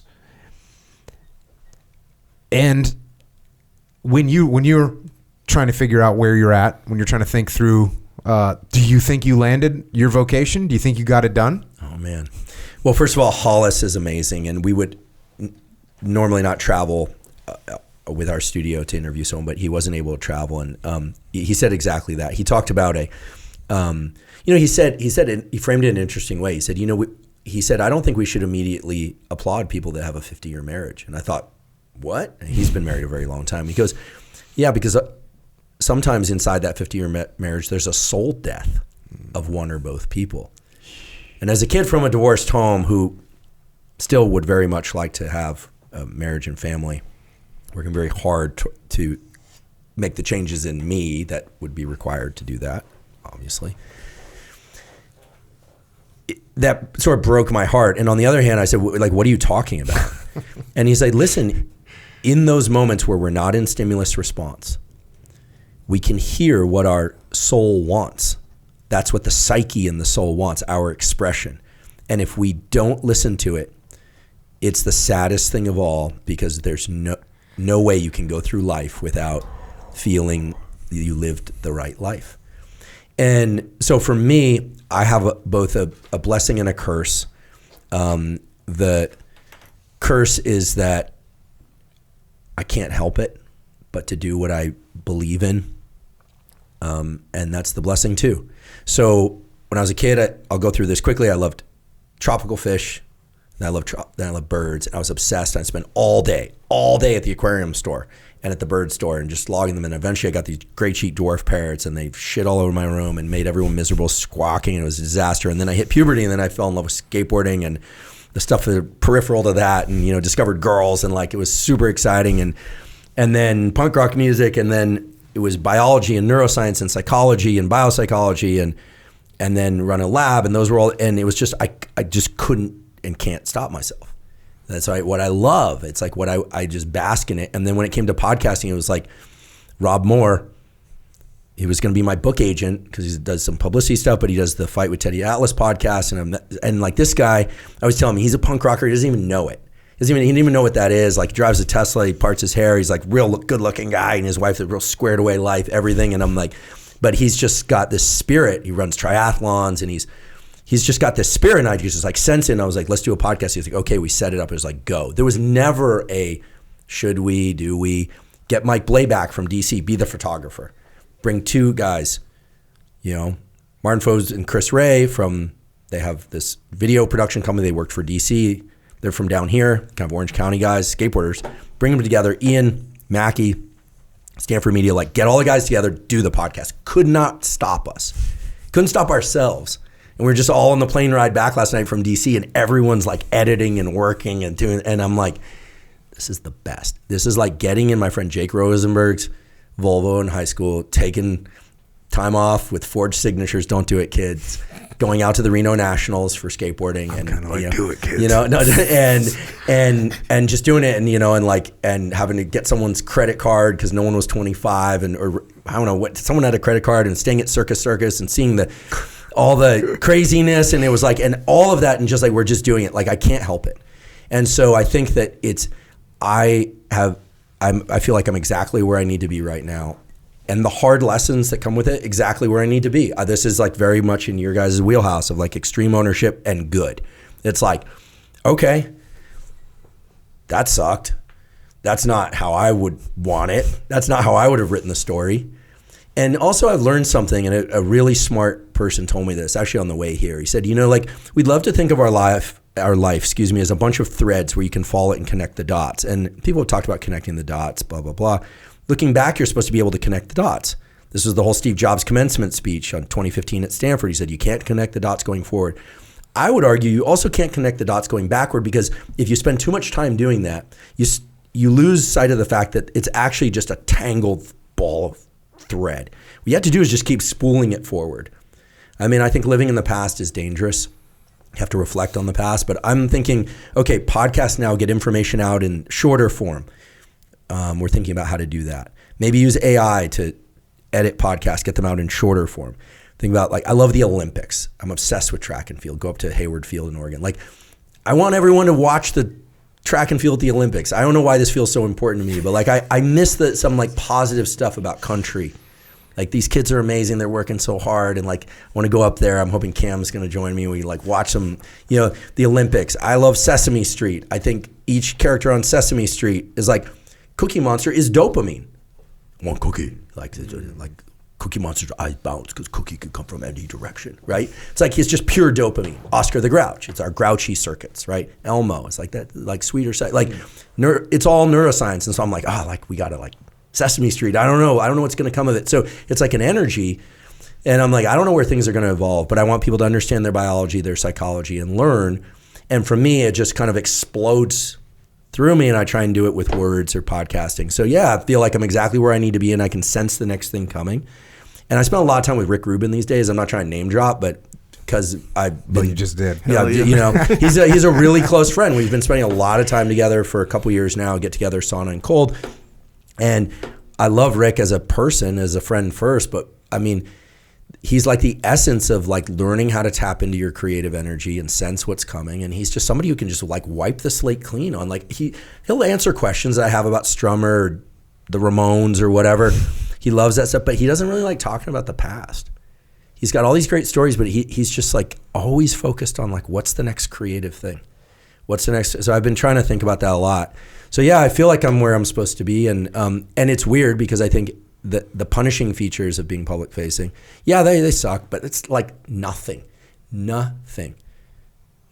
compared to like the like humbleness, the like privilege, and like the thing of being able to like share what you love with the world, and hopefully they benefit. I mean, that to me is like the ultimate, when your love can benefit the world. And I see that. Listen, what you do. I listen to your podcast with Ferriss, with Rogan. Like, I'm a fan. So for me, like here, like I'm like also fanning out. Hang out with Armstrong. He comes over. He's like, "Yo, good morning," and I'm like, "Tim Armstrong's in my house." I listen to him every day of my life. Sit down. He left a guitar at my house. So every once in a while he'll pick it up, just and I'm all, So yeah, I mean, but it wasn't always like that. And I want to be clear because it all sounds like magic. There were many years where I was just like, I felt disconnected. I was disconnected. When I left the skateboarding community, I was very alone. And the academic community, I made eventually great friends there, but I didn't feel the same thing. And then podcasting, it's brought it back. So I would say to anyone, like, if there are years where you have to go at it alone and kind of lonely, hopefully not alone, where it's lonely, like finding your people is hard. And I think that's part of the reason why people are online. They're trying to find their crew. Like my sister always said, you've always been a pack animal, and I'm like really crewed up these days. Men and women, I have female friends too. I have female friends, and they're like great sources of feedback and fun. And I think that it's one of these things where we sometimes think like it all just like pops up, and you're supposed to you have to build these things. Mm-hmm. And I don't know if anything come through it, like the spirit that you guys put out there is like, you can do this. And it starts with getting your ass out of bed in the morning and doing a workout when you don't want to. And then you go build the next thing and build the next thing. Like, I think people sometimes forget you have like 4 kids, right? I do have 4 kids. You're married. Yeah. You're steadily married with 4 kids. You know, well, I only have one left. That's, in the that's a dependent, they say. Yeah, but that's a huge accomplishment. Yeah, it's awesome. Yeah. And I know you're a dad too. Yes, sir. Yeah. Awesome. Yeah. And you guys train and you do it. I think that we need more examples of this, and I don't know. So yeah, I think I'm where I'm supposed to be. But listen, lately, I text you every once in a while and say, should we do it? Should we run for office? Listen, there's Rogan Haynes, and then there's Willink Huberman. It doesn't have the same ring to it. I think it's pretty good. I'll run with you as long as you're president. Bulldogs grazing on the White House lawn. You realize that we're going to upset some people by saying this, right? I'm one of them. Very possible. You'd be great. And I know that's why people keep tapping you for it. I wasn't saying it. No. Yeah, I really don't like politics, and my standard answer is if things get bad enough, of course, but people's ideas of what's bad enough, most people's idea of what's bad enough is not close to what bad enough is in my book. Yeah, I think I know this conversation is not a pleasant one for you, but I think the reason people bring it up is people feel your steadiness and they feel your integrity. And those are felt things. Mm-hmm. Well, like I said, hopefully there's not a civil war or some kind of crazy, people, it is bad. They'll tell me, you have an iPhone right now and power and food and like everything's going good. So as everything's going good, we're on track. I can keep away from that world. But we don't want you to miss your morning surf, your morning workout and time with your family. And talk about people, trying to parse your life. I mean, that time when you borrowed an extra stick of gum from the kid sitting next to you and didn't give it back, that's coming back to get you, Jocko. Because that person, if they're mad, they won't talk about the stick of gum. They'll say some other, accusation, and you're like, oh, okay, awesome. Who is this? What's going on? So it'll get wild real quick. I fantasize these days in a real way. I mean, we have obviously a big divide. Someone came up with this name, not me. I think that there should be a call for League of Reasonable People. Like not a tightrope in the middle, but like a league of reasonable people that explore things issue by issue, that really parse them as carefully as one can in the time allotted, and then make the best decision they can for the greatest number of people. And I don't know if that's just a pipe dream, but God willing, there will be to emerge out of what's happened right now, a league of reasonable people, but not as long as the internet is borderline. It's going to require some other mode of communication and building. I don't know. I don't have any genius ideas about this. I've brushed up against that, but I talked about it on our podcast one time. It's just like normal people. Hey, this is the party of normal people. I'm not crazy. I'm not flying off the handle. I'm just a normal person. I have a normal job and I want to live a normal life. And that's most people, by the way. The people that comment on the internet is a tiny, tiny, tiny fraction of people, and they're not normal. People that are normal are focused on doing a good job at their place of work. They're taking care of their kids. They're taking care of their spouse. They're trying to save up for a new car. They're trying to put an addition on their house. They're trying to save up a down payment. That's normal people, and that's most people. Yeah. That's most people. And another thing that happens is oh, you have one idea that I don't like, therefore I hate you and I hate all your ideas.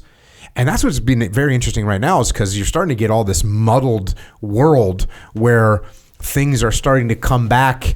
And if you go far enough to the left, you actually become right. And if you go far enough to the right, you become left. And so now those people are starting to get confused, and they're looking around. They don't know what they're protesting about. They don't know whose side they're on. Listen, the solution was given to us years ago in none other than the Ramones. Joey, Johnny, Dee Dee, and Tommy, right? Joey, very left-wing Democrat, okay? Johnny, self-stated Republican, right-wing. They hated each other. Rick validated these stories because he knew them well. They toured together. They spoke through an intermediary. One guy took, I won't say the direction, you can watch the documentary, it's awesome. One guy took the other guy's girlfriend and married her, and then she would tour with them, and they all managed to stay in the same van. Now the drummers turned over all the time, and the best one, of course, was Dee Dee, because when they were inducted into the Rock and Roll Hall of Fame, you ever see his acceptance speech? No. He gets up there, and they're like, one person. So I think Johnny thanked President Reagan and the Republican Party. I think Joey thanked, I don't know, some left, I think the world or something. I don't know. Check who Joey. And Dee Dee gets up there, and he goes, I thank me. He thanks himself. He's just like, he could care less about any of that stuff, right? Sadly, he died of a drug overdose a couple weeks later. But Joey, Johnny, Dee Dee, and Tommy got it. If they could tour in a van together and play music together and even have this interpersonal dynamic together and have an intermediary help them communicate, that's proximity.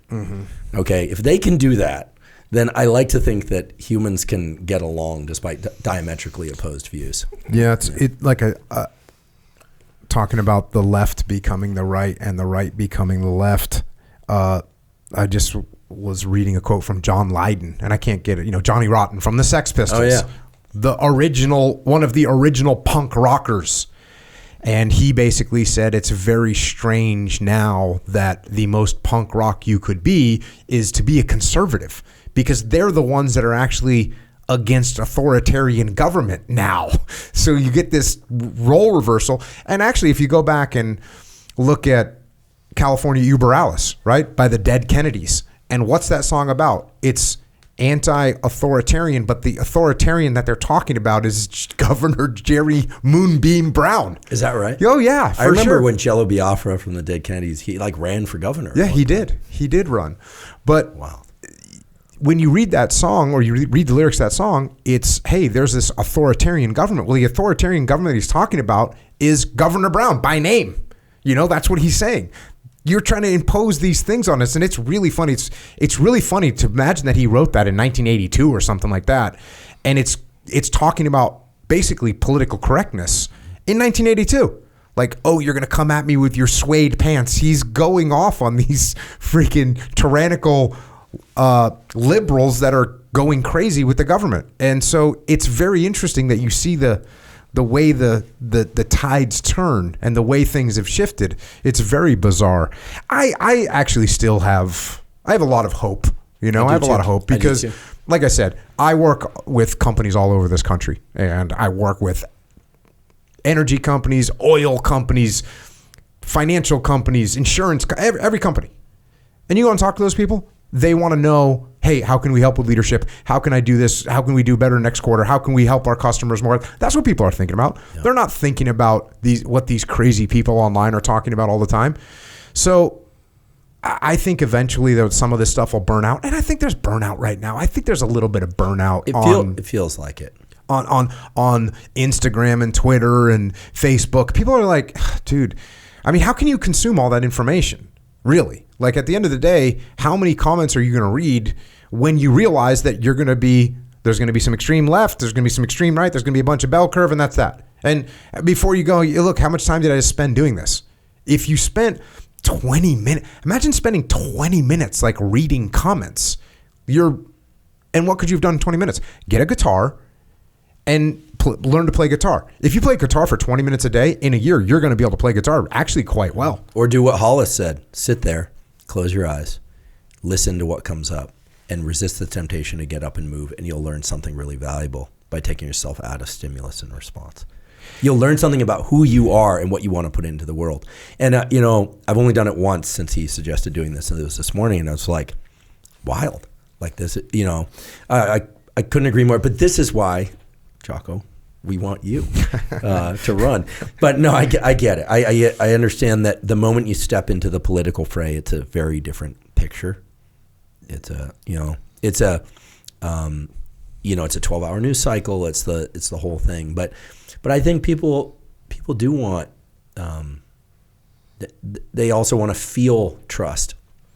They want to feel confidence in who's out there for them. So, yeah. We're going to keep pushing. It's going to be an interesting election in 2024. Oh, boy. Yeah. And I think we're rolling towards it right now. I mean, I think that's what people are feeling. It's kind of like, what's going to happen? But, I'm still somewhat optimistic. Yeah. I have to be. Yeah. I mean, late 60s, early 70s, there was people getting murdered. There was bombings all the time in America. Like there was a major issues, and we made it through that. Obviously, we made it through the Civil War.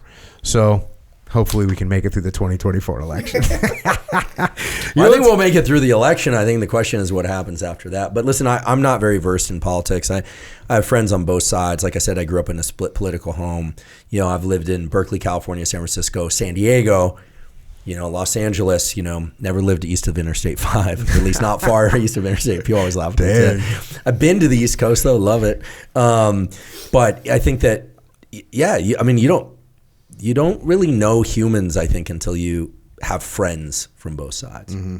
I mean, I've always had a huge mix of friends with different political leanings, and I don't know. You don't hate them now? No, I love people. This is what's this is the thing. Like my heart is what gets me in trouble, because I love people. I want to understand, and then I think empathy is a weird thing, right? I'm not saying I'm the most empathic person in the world, certainly not. But I think in order to empathize, we actually have to leave ourselves by definition, then come back. And I think.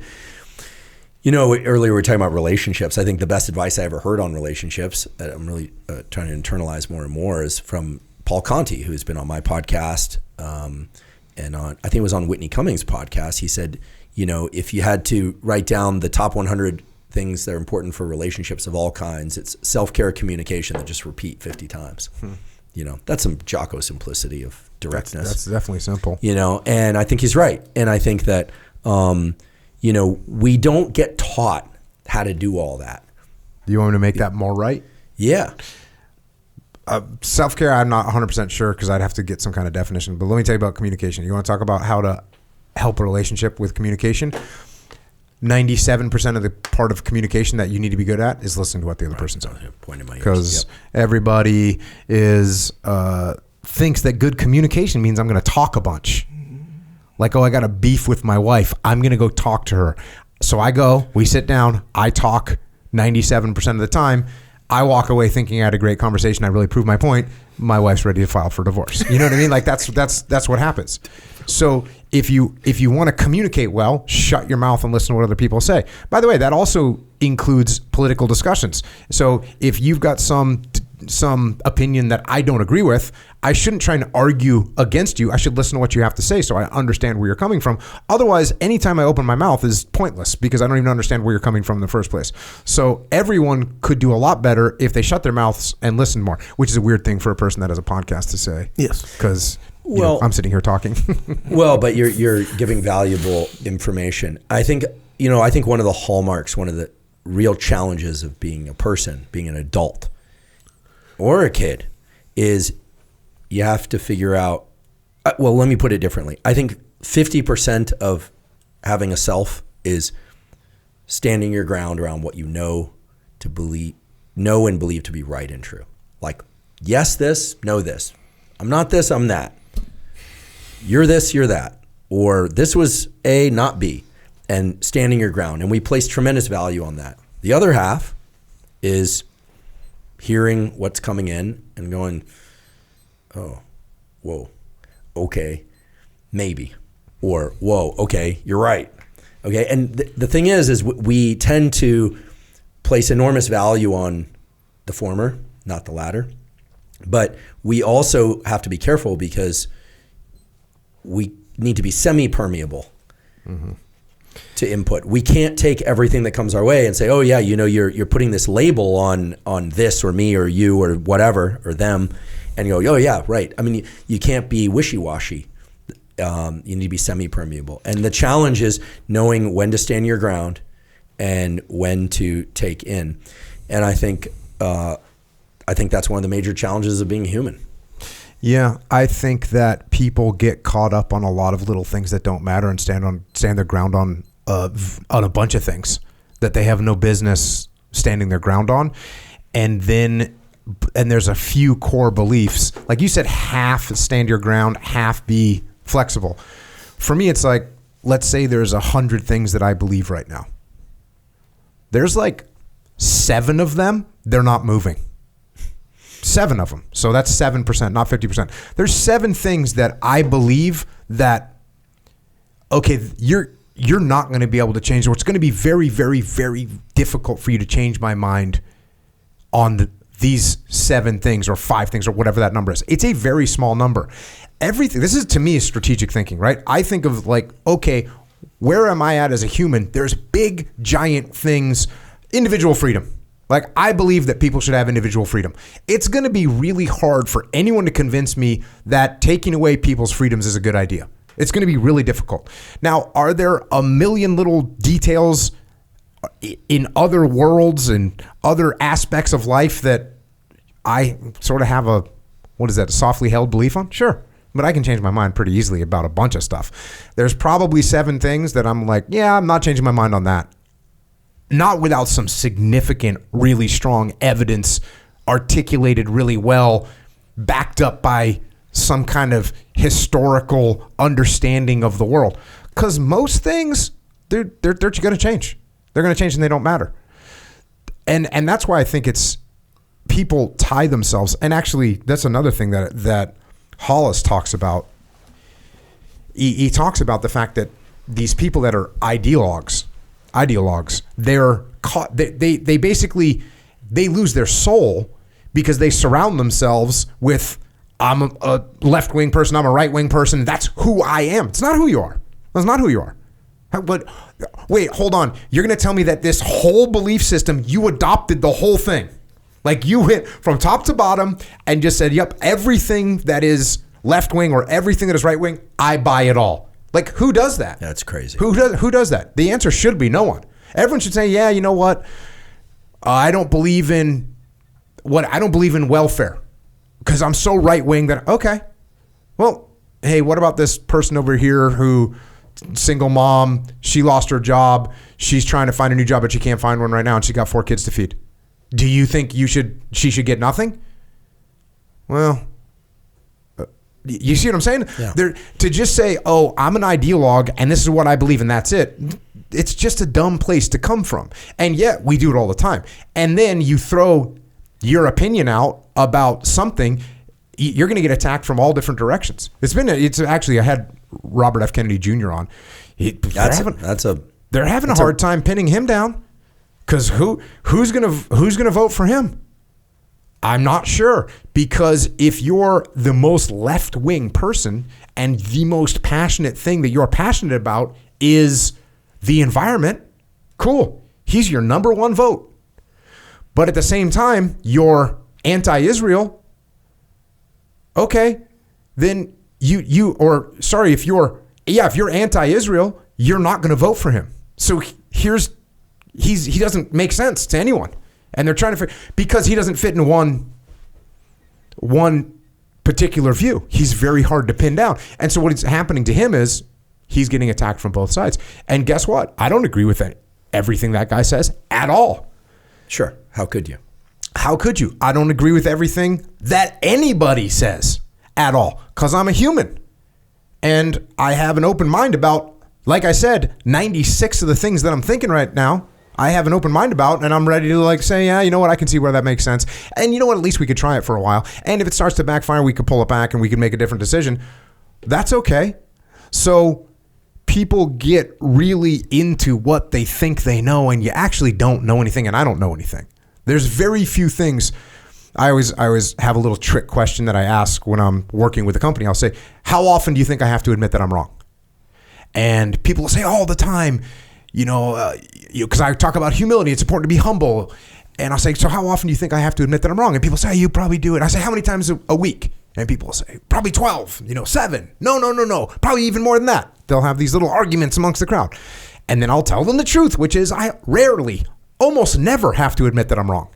And the reason that I rarely, almost never have to admit that I'm wrong is I never go out there and say, hey, I'm 100% right about this. I don't go out there and say that because I don't believe it. There's very few things that I feel so strongly about that I say, hey, I 100% know this thing that I'm about to say is the truth.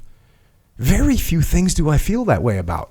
So, and yet you can go on the internet and meet thousands and thousands of people that actually think they know everything 100% better than anybody else. It's very disturbing. It's super disturbing. It's super disturbing. And I think that, we've been talking about politics despite, it always being a third rail topic. I have to believe that people want to be reasonable. I think that there's so much projection onto like who the candidates are that I think we forget who they're supposed to serve and what it means, to be on one side or the other.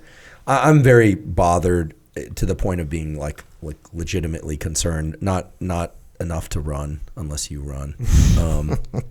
I made this joke actually. I was at the end of the Time Magazine interview. They were like, so what's next? And I'm thinking to myself, well, I got to record this episode this week. Like I said, like 1 week horizon rather. But I don't know why I blurted it out. I just said like, I don't know, maybe I'll run for office. Like, I think that's when the heat started actually. The heat would have come anyway, but that's like when some of the heat started. And, I'm not flip about that. The decision to be a politician is a serious one, right? You're making decisions on behalf of millions and millions of people. And there's rarely any recourse for 4 years or so. So I don't know. I like to think that there's some young girl or guy out there who's like I'm going to get this someday.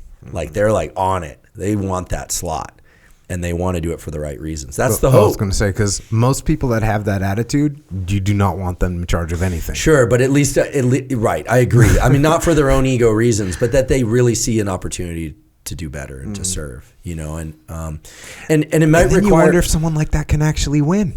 At this current time, it'd be very difficult for a person with a good heart and a humble attitude to make enough noise to actually move the needle.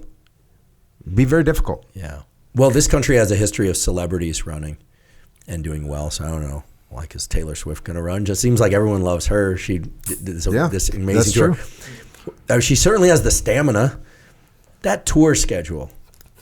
I couldn't tell you one Taylor Swift song. Sorry. It's not my proclivity. But that tour schedule. You think you were taking heavies before. Stand by. Oh, I think she's amazing. I just couldn't tell you one song. I'm just going to be quiet over here. Am I in trouble now? About Tay-Tay. Oh, sorry. Okay, no, she's super impressive, but backpedaling. The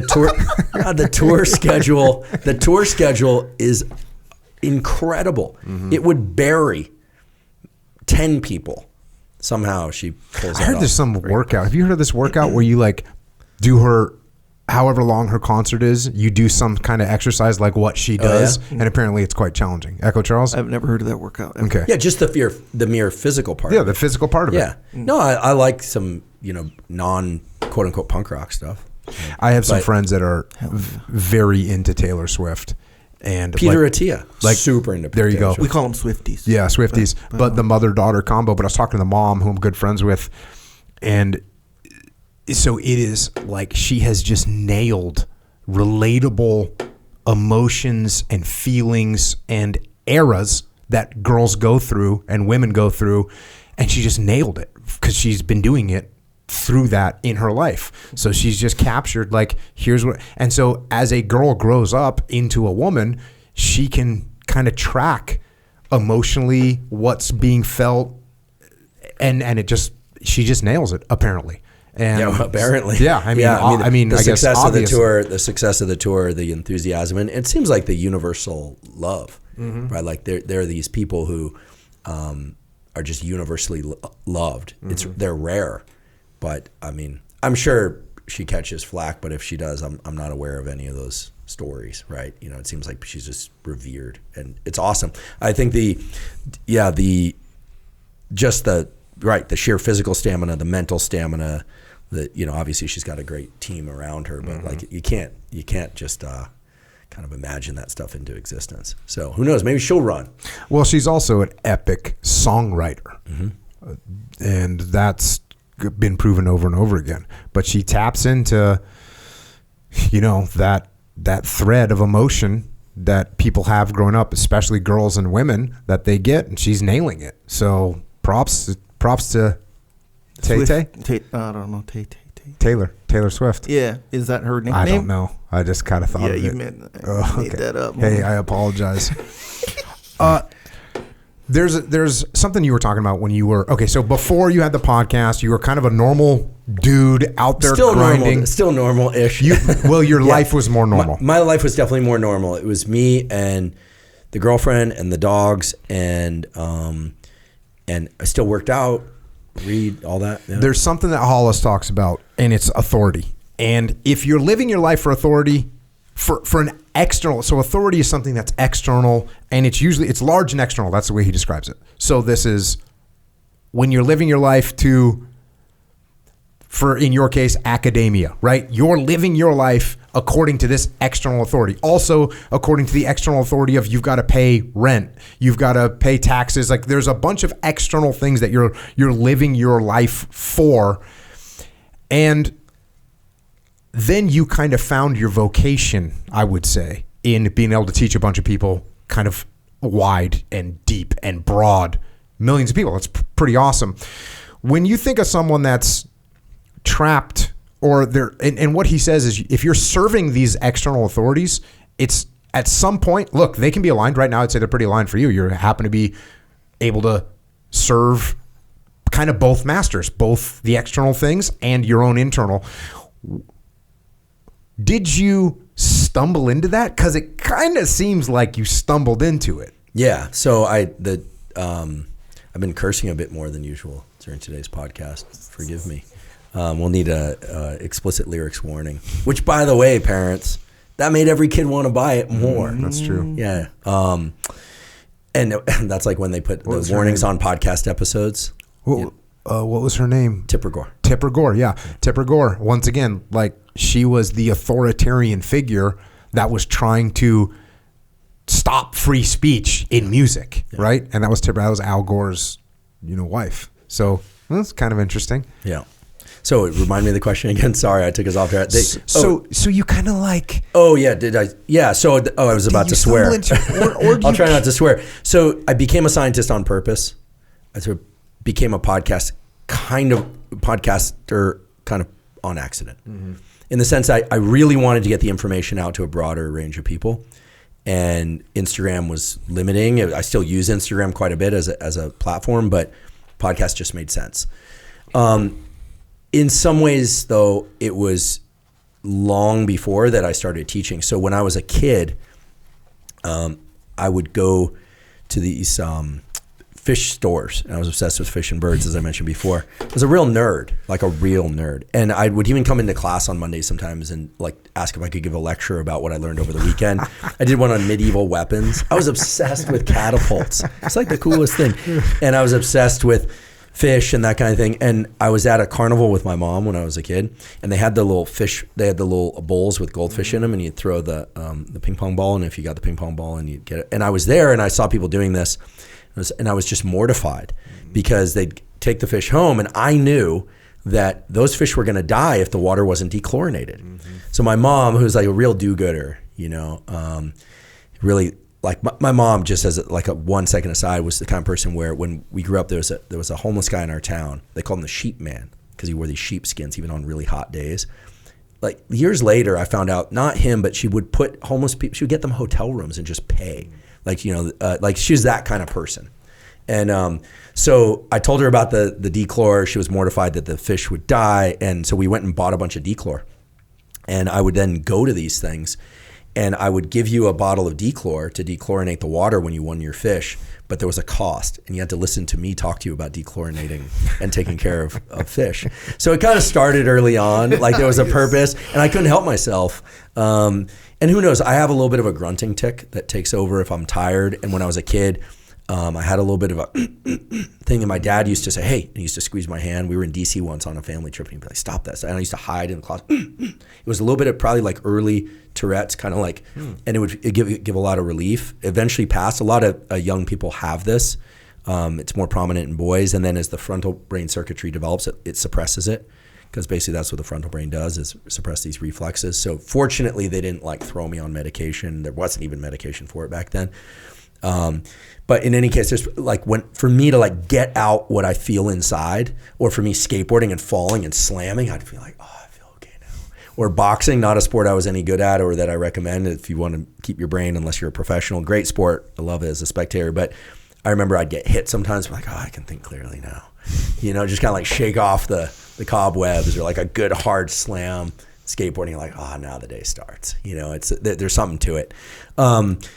But actually, that's a reminder. Earlier, you asked me about the difference between was it OCD and this would be appropriate time, because Tourette's has a little bit of a OCD-ish component to it. You asked about OCD versus neurotic. Yeah, because I was the same kid who would organize his stuffed animals all in a row.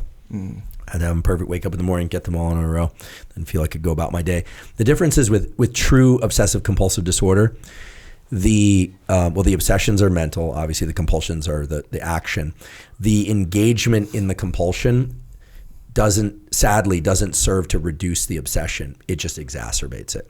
So like a hand washing compulsion, like it's not like you're like, oh, like I'm obsessing about washing my hands. I wash them, I feel some relief. It's you wash them and then it somehow trips a reward circuit or something, we don't really know yet, that then makes you want to do it more. So it's like an upward spiral or downward spiral, depending on how you think about it, of that the behavior makes the obsession worse, not better. It's a dreadfully difficult thing for people, but there are decent medications now that can help, and some behavioral stuff and some medication-based stuff. And that's OCD. And then is it a spectrum essentially? Like some people have it worse than others. Okay, let me ask you this. Yeah. Okay, so when I was young, I used to count the steps. When I go upstairs, and it'd always be by 7. I don't know why. I always felt like I had to do that. Like Joey Ramone. The Joey Ramone had OCD. He would go up and down the stairs. He'd have to count to 7. They were always late to tour spots. This is like discussed in the documentary. Oh, for so wait, what do you mean by 7? I don't understand. Yeah, so I wouldn't go up and down the stairs. 1, 2, 3, 4, 5, 6, 7. 1, 2, 3, 4, 5, 6, exactly 7. Right. And then I'd feel kind of off put. If they didn't land on 7. Yeah. Did you think like something bad was going to happen? Yeah, nothing specific, but something bad. Exactly right. Yeah. And so in high school, or it might have been high school time, I remember skipping some stairs so the 7 would land perfect at certain places. It's not totally uncommon. It's actually really good that you're talking about this, because a lot of people have these internal obsessions and, knock on wood, compulsions and things like step on a crack, break your mother's back, that kind of thing. Like you hear that in childhood and you're like, oh, and like it's when it starts to diminish life that it can become problematic. But and it can get out of control. Actually, there's a guy at Harvard who does beautiful work on motor patterns. His name is Ben Solevsky. I'm mispronouncing the last name, a Hungarian guy. And he shows these videos of these rats learning to press levers and turn on lights and stuff in a cage in order to access a reward. So you see the rats like kind of, and they're like pressing, it's like random, and then they go, they get the reward, and like, then they try and reconstruct what they did. And then over time, you see these rats get like wicked fast at doing this, boom, boom, boom, boom, boom, boom, boom, boom. And you see they're hitting the levers in the right thing, they're turning on the light and off the light, and then they get the thing. But they also are introducing these other behaviors, like picking up the leg and doing a little circle over here that has nothing to do with the actual requirements to get the reward. And now think about baseball pitchers. They have this whole elaborate repertoire of things that they do every single time, very few of which are actually involved in the throwing of the ball. It's just we develop these are like behavioral superstitions. Right. And they become these fixed action patterns. And we have a lot of these. There's some nice studies done. I think it was at Caltech where they put video cameras on the parking lot and they looked at people's where they parked, their trajectories getting in and out of the car, and then they put lines over it like they were a rat in an experiment, but these are humans. And then they just show like 6 months of behavioral data, and people are just like robots with like respect to like the trajectories they take through the parking lot. They might pause every once in a while and say hi to somebody. Like we get into these fixed action patterns. So a lot of what we do is subconscious that way. But I would say, unless it becomes a problem, then it's probably okay. If the best thing to do to get over that is actually literally to do what we're doing here, is like to talk about it with somebody. Like if you think you're crazy because you do this, you talk to someone, they go, yeah, I kind of do that too. Yeah. And that's what it always felt that way to me, like it was a superstition when I'd stop and think about it. Not necessarily that there's something up with my brain or nothing like that. I don't think I knew what OCD was at the time, but when you talk about it, it's kind of like, oh wait, why do I believe that? And then you connect the dots, but then you still feel that it's working. Yeah, you feel it's working. And listen, I have some superstitions. I'm a logical person, but I have some superstitions. And the one thing you can do is just challenge it. Like if you really want to break it, it's just like classic, behavioral desensitization. You just you count to 5, not 7, or you just say, no, not today, and then. Hopefully you don't get into a car accident that day. And that's the problem, is that oftentimes people are tense and then things happen. I think, or you stay busy with other things. The mind wants to be occupied. I think it really does. And some people have a greater kind of hunger for thinking than others. This is that underlying tick, tick, tick, tick, tick, tick, tick thing. This is why I think doing is so valuable. Is why I think I'm trying to get to the 4:30 program. I'm starting to get up earlier and earlier. Because getting into a mode of forward center of mass, forward action, I think does set you into a mode of doing rather than ruminating. I mean, there is something really deadly to the mind about scrolling in bed in the dark. Not just for the lack of sunlight, all the things you miss out on, but it does something. I don't know what it is, but it ain't good. My mind can scroll with no screen. I mean, my mind will just be scrolling, thinking about stuff. My wife has been doing this, which she's been super stoked on, falling asleep. Now, look, I'll be real honest, just between us, my wife doesn't have a lot of trouble falling asleep. This girl can sleep. She can put it down. Like That's great. Yeah, she's great. But she told me the other day, she's been doing this thing where you count down from 20, you count each breath. And if you mess it up, then you start again at 20. And it was, so I tried it, and I'm like getting down to 1 and then just having to restart the thing again. Of course you are. Or I'm just making it to 19. I'm like 20, and then I'm like thinking about some other stuff. Go back. Think about something else. So I kind of can get in. It's not fun. It's not fun to do mental scrolling. It feels like a roller coaster. So for me, if I'm like trying to fall asleep and you are just, it's like I'm going from one thought to another thought to another thought to another thought, and I feel like I'm on a roller coaster in my head. But the reason I thought of this is because you said your mind likes to be occupied. Well, what my wife had read was you need to make your mind think about a specific thing, and it's easier for it to let go and fall asleep. That's why when a little kid, remember this count sheep, whatever? Remember this little myth your parents told you? It's actually kind of true. Yeah, right? A lot of falling asleep is stopping to pay attention to your body position. It's about kind of just going into your mind, and then your thoughts become fractured, and then you fall asleep. We've put out these scripts. I put them out on audio and video. I call it non-sleep deep rest, which is just and people will say, well, that's Yoga Nidra. Yoga Nidra has intentions and things. Non-sleep deep rest is like a body scan, long exhale breathing, and some other stuff. And we put them out as audio scripts because a lot of people don't want to look at a YouTube or something. Yeah. But in any case, the 10-minute and 20-minute one, and they let you really, they teach you to move away from thinking and doing to being and feeling. Now that's about not sleeping. That's about staying awake while perfectly still. I'm really interested in this state of mind that is being completely still with the mind actively alert, mostly because Carl Diceroth, who was on my podcast, who's probably one of the best neuroscientists that ever lived, bioengineer. He's also a psychiatrist. He's got 5 kids. He's like a hyper-functional guy.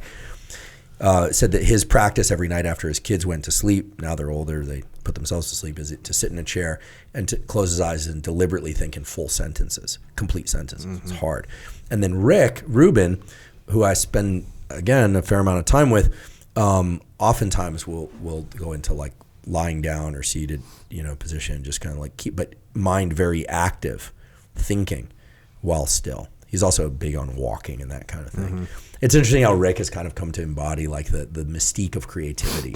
There's so much mystique around SEAL teams and around Spec Ops, like, because it's like, how do they do what they do? And it's like, well, they're not really going to tell you, but you can keep wondering, but that's mystique. That's what's cool. I remember the old commercials for it, like footsteps on the beach, then they disappear. That was the coolest one.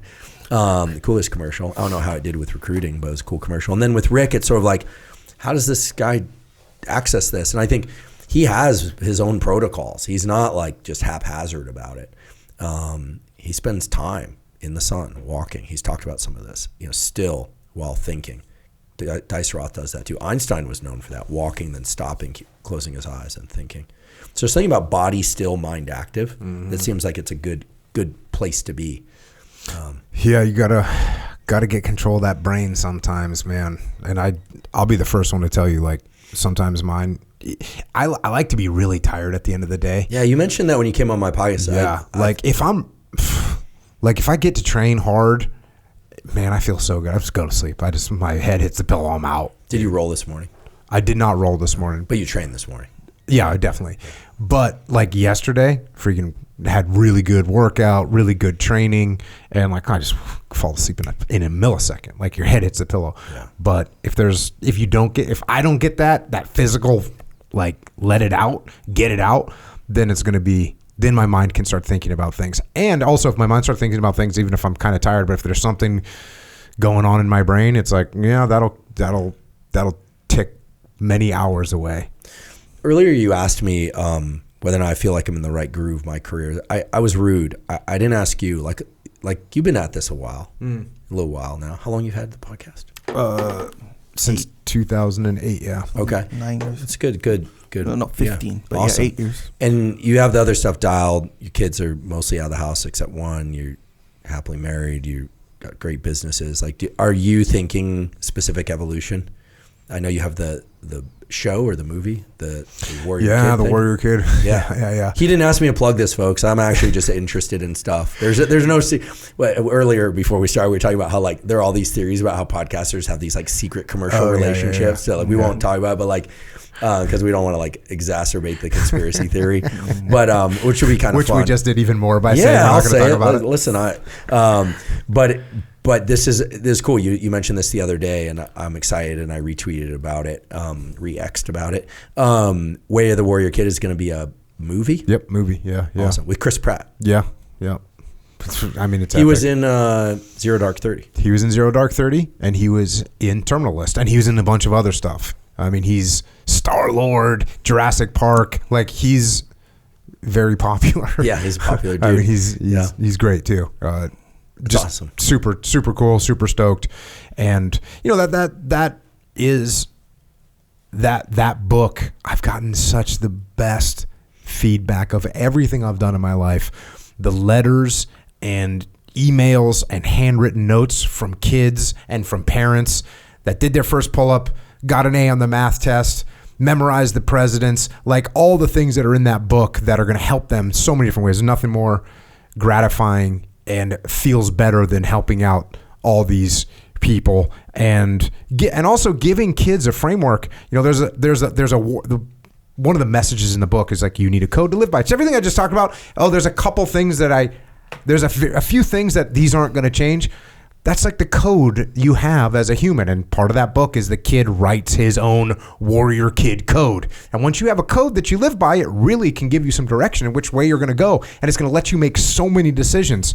That's going to point you in the right direction and lead you to a better path. So to have that opportunity and actually the guy that I probably had 4 or 5 people reach out to me over the years that wanted to turn it into a movie. Finally, this guy named Ben Everard, he reached out to me, and what had happened to him was he walked into his kid's room in the morning, 11-year-old kid, and the kid was doing push-ups. And he says, what are you doing? He's like, I'm going to be a Warrior Kid. What's that? Shows him the book. And he's a movie producer, and he said, oh my gosh, if this book can have this impact on my kid, what is it? So he reads it. He's like, oh, we got to turn this into a movie. So that was kind of what got the ball rolling this time. Eventually, got the screenplay written by a really good screenwriter, which is a totally different skill set. I've been joking about this a lot. My initial thought was, oh, we need a screenplay. I was like, well, obviously, I'll just write a screenplay. Obviously, I wrote the book. Who could do a better job than me? But it's a different skill set. And what I would have done is I would have taken the books and turned them into the movie. There's like 1-for-1 transfer. It would have just been like that. But movies are different than books. They land different. It's audio. It's visual. A book is a book. It's personal, right? So got this great screenwriter named Will Staples, and he just took this book and turned it into an awesome screenplay. And eventually, Chris Pratt, we were working on some other things with Chris Pratt, Origin USA and Jocko Fuel, and he's been using Jocko Fuel for a long time, and he's a patriotic guy. He supports Origin USA. And so we were talking about doing things, partnerships on that end, and he ended up getting a copy of the script and read it and was like, I want to do this. And so just very fortunate, and he's a great guy, and we got a great team. There's a guy named Mick G who's an awesome director. So yeah, we've had it's awesome, man. It's awesome. And it's going to help a lot of parents and kids get on the right path in life and learn about hard work and learn about discipline and learn about respect and learn about empathy and learn about how to learn. I'm very, very lucky, very happy, very blessed to be in this situation, and super stoked as well. So stoked for you. I can't wait to see it. Yeah, and it's one of those things, you're asking, so am I in the right place? I mean, basically, am I in the right vocation? I guess so. My ultimate vocation was being in the SEAL teams. Like, to me, that's going to be the only thing that I will look at and go, it's like, yeah, that's kind of what I was supposed to do. And I was very lucky I got to do it. And I got to do it for 20 years, had awesome experiences, worked with awesome people. And so now everything else is just pure bonus. It's pure bonus. It's awesome. And trying to take some of those lessons that I learned in the SEAL teams, obviously, and pass them on, the leadership lessons especially. But, I took those lessons and tried to give them to my kids. That's why I wrote those books. So I'll continue to do that. But is doing a podcast as fun as it is to go, out to the desert training facility and run and gun? No, it's not. It's just not. Sorry, Echo Charles. You're cool and everything. Like hanging out with you. Thank you. But I'd rather be shooting a machine gun. I understand. I mean, that's a pretty unique and peak set of experiences. Knowing a fair number of people who are in the teams. That's like, you guys obviously enjoyed something really special. Yeah, best job ever. The best job ever. And it's weird. I've kind of gone through a little transition where I used to never tell anyone to join because the chances are you're not going to make it, which is a terrible thing. And so when someone says, "Oh, I'm thinking about going to SEAL teams," I'd be like, "Yeah, you should maybe check out the Marine Corps, maybe check out the Army, go do something else," because there's at least an 80% chance that you're not going to make it. And of course, no one thinks that they're that person, right? Every person that shows up to SEAL training thinks that they're the one that's going to make it. And 80% of them aren't. And when you take that to like, they haven't even joined yet, now it's probably 96% of the people that join the Navy to be a SEAL. Most of them don't even get there in the first place. So it's a very small percentage. And I got into a habit of telling people, yeah, it's a good job, but it's difficult. There's drawbacks. I kind of am now at a point where, dude, it's the best job ever. It's the best job ever. You work with awesome guys. If you want to do that kind of stuff, I don't understand what else you could do with your life. So if you want to shoot machine guns, you want to blow things up, and most important, you're willing to risk your life, and you're going to have to kill people, and you could get killed, which is the huge piece of it. It's like, oh, I want to be a SEAL because I want to live in Coronado and I want to freaking run on the beach. Like, all that means nothing. If what you're doing, what your job is to kill people and put your life on the line for your friends and for your country. That's what it is. So if you have that thought in your mind, best job ever. If you have any other little thought in your mind, like, well, I want to do it, and there's some little thing like it would be cool, but anything like any but in there, it's the worst decision you can make. But if that's really what you want to do, best job ever. I had the best time ever. Me and my friends for life, best time, doing the best job. Like, it's awesome. So you can't do that forever. Can't have that job forever. And when I got to 20 years, I looked at my family and I was like, like, I've been gone a lot. My kids barely knew me. I tell us my first deployment to Iraq, when I left, my son couldn't crawl. When I got back, he's walking around. Whoa. My second deployment to Iraq, I got home and my son could swim. Other person, who's actually a Navy lifeguard, taught him how to swim. So I'm a waterman, I'm a surfer, I'm a frogman, and someone else taught my son how to swim. That's jacked up. You want to talk about missing out on life events, and then, throw my daughters into that as well. What did I miss from them? All kinds of stuff. So I got to 20 years and I thought to myself, well, I'm going to go in.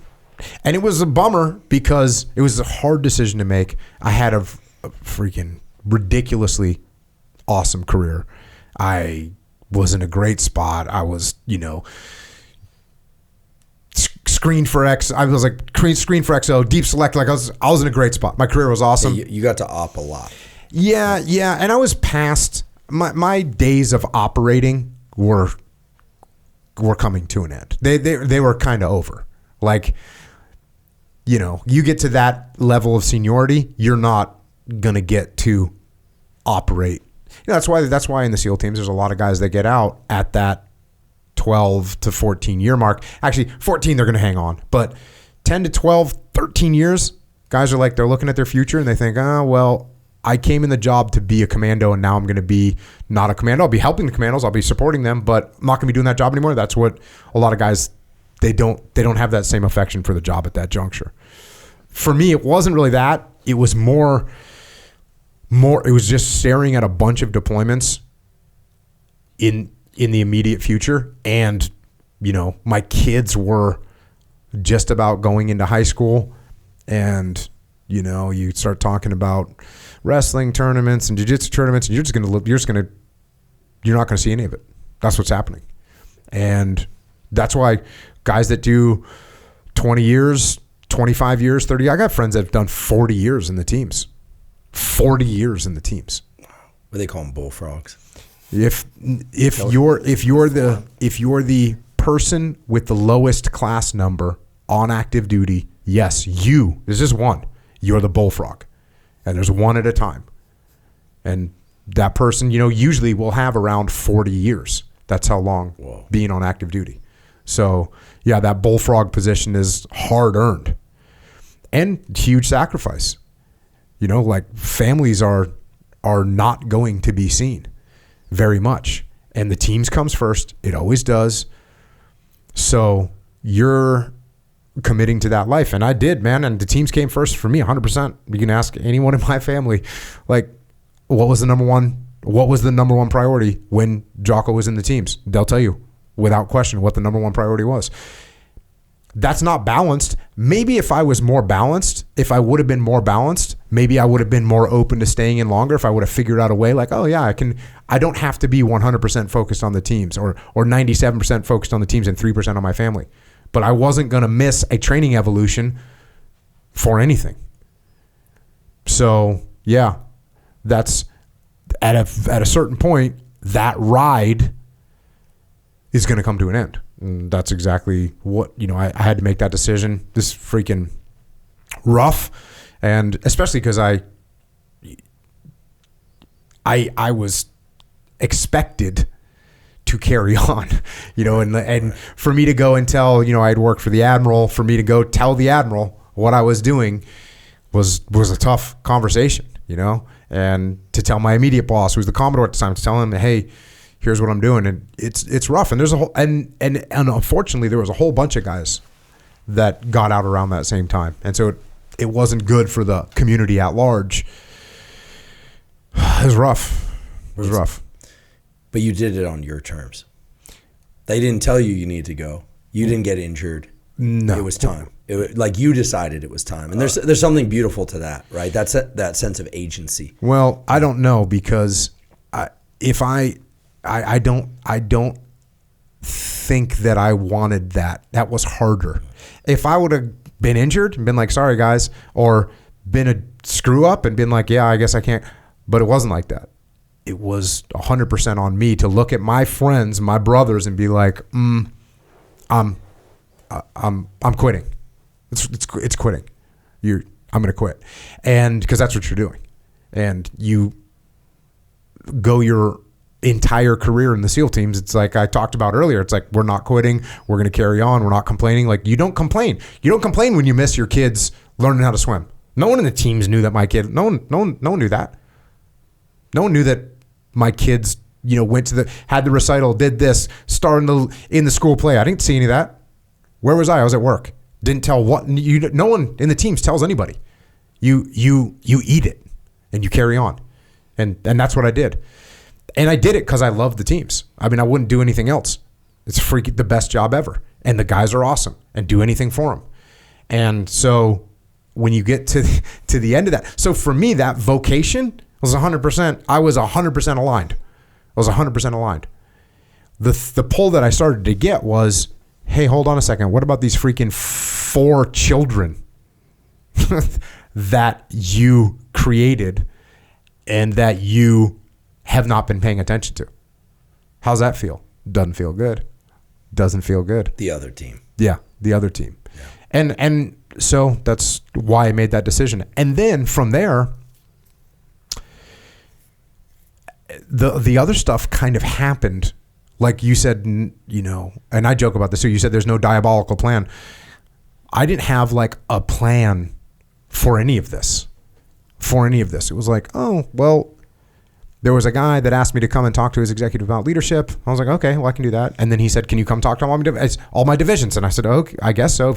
He started paying me money. It's like, okay, cool. And then the owner of that company, I want you to come talk to all my CEOs of all the companies I own. And he owned 45, 50. So it was just, so then I have a new job, basically, teaching about leadership. And then I need some help. Call my friend Leif. Hey, Leif, need help. You in? Hell yeah, let's go. Now people are asking us, do you have this stuff written down? End up writing the book. First book, Extreme Ownership. I thought Extreme Ownership would be like, I'll give it away at the back of an event, like for free. Did a lot better than that. Yeah, did a lot better than that. Didn't expect it. I didn't see how well it would translate to the world. I mean, even the title is Extreme Ownership. What does that mean? It means taking responsibility for your actions. That's what it means. That's something you learned in 2nd grade. That's something I learned, the teacher told you in 5th grade. You need to be accountable for what you do. You need to be responsible. Well, that's extreme ownership. But people realize that that's what they need in their world. So then as that's coming out, of a SEAL friend of mine told Peter Attia to tell Tim Ferriss, dude, you should have this guy on the podcast. I still remember in my mind the photo of you. Was it like the scariest Navy SEAL? Yeah, he clickbaited that stuff. Good job, Tim Ferriss. Like the most clickbait title. I was in my apartment. It was Keegan and Mine's apartment off High Street in Oakland. I remember where I was standing in the kitchen. I saw it and I was like, yeah, if you were going to draw a Navy SEAL, I'd been living in San Diego prior, right? You guys used to come over and take over bars. Yeah. Like, I have good friends in the team's community, so I can joke about this. And I spoke at a Veteran Solutions event, Marcus Capone and Amber Capone's Veteran Solution event at Coronado on Veterans Day, and room full of SEALs. And I said the same thing. I don't drink much, never really did, but these days I don't drink at all. But I'd go into bars, hang out, whatever, and you guys would show up. I was like, okay, night's over. Let's just leave. It's over. It's over. Like, they're taking over. Let's go. You guys, It was San Diego, a good spot for you guys. But it's great. Yeah, but the point is, I think that it's a great community. I could see how it would create that peak thing. It's also, listen, you're alive. You know, I mean, not telling you anything you don't already know. You're alive. So 4 kids missing the swim instruction thing is sucks. I feel you on that. Not being able to be there for any of it. You know, you clearly did the math.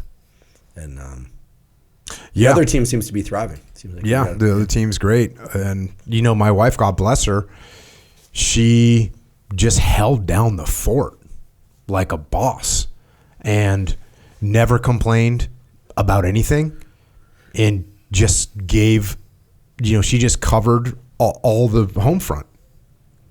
I'm talking 3 kids in maybe 4 years. The first 3 kids were like in 4 years. She got screaming kids.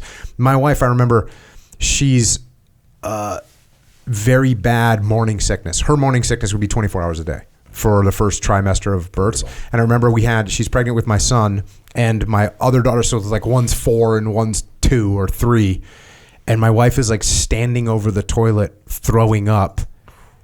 And she's such a awesome, sweet, good woman. She's looking at my daughters and she's telling them she's sorry. And I'm like, I'm sitting there, I'm a total idiot, right? I'm just like, there's nothing you can do. Your wife's just throwing up. Your daughters, as I mentioned, they don't know. I'm not around enough for me to be like, hey, come with me. They want to be their mom. I'm the random dude that shows up every 3 weeks with like laundry.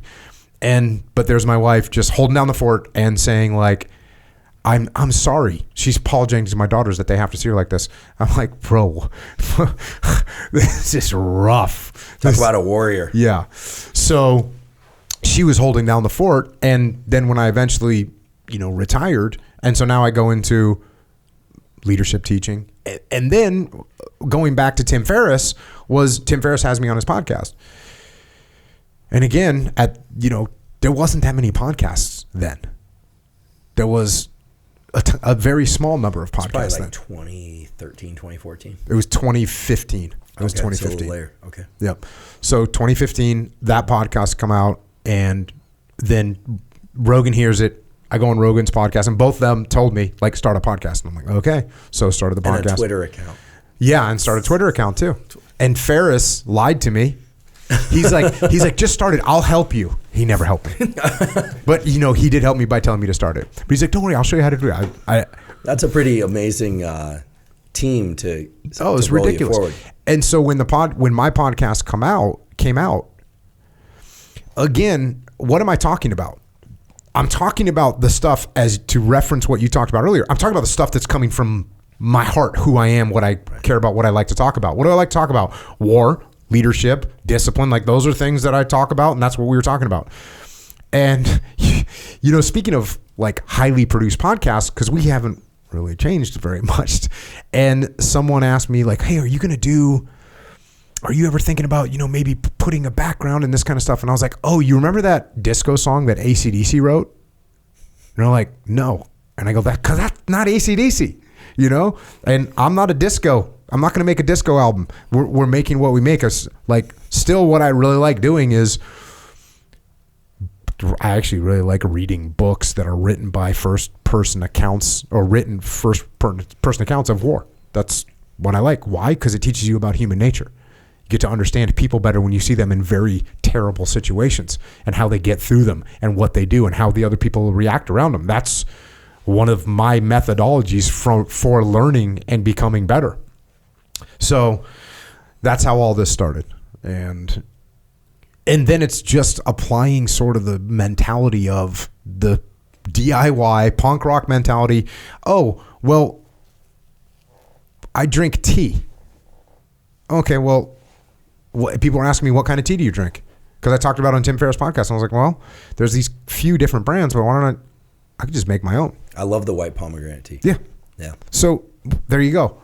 Made my own. And I wasn't paid to say that. I just happen to like it. But I think I made 10,000 tins the first run. Made 10,000 tins. Put them on Amazon, and they were gone in like whatever it was, 9 days. And I'm like, yo. So that's kind of where it started. Okay, well, people want good products. Boom, started making. And that's kind of how this stuff started, and that's where I ended up. So what does that have to do with my vocation? To me, the vocation is ultimately trying to help people and trying to help people with whatever they're doing. And whether it's, and look, if you interact with other human beings, you're in a leadership position and you probably need help doing it. Leadership is not a natural thing. Leadership is not any more natural than skateboarding. In other words, yeah, there's one of your buddies was a little bit naturally better than you and you're a little bit naturally worse, but neither one of you was born with the ability to do a kickflip. It doesn't exist. You have to learn it. He got to learn a little bit better. He had a little bit better coordination. Maybe he had a little bit better build for it. He had better muscle fiber recognition, whatever the case may be. And so but he didn't know how to do a kickflip when he was born. And people don't know how to lead when they're born. They might have some natural attributes that make it a little bit easier for them. Maybe they're articulate.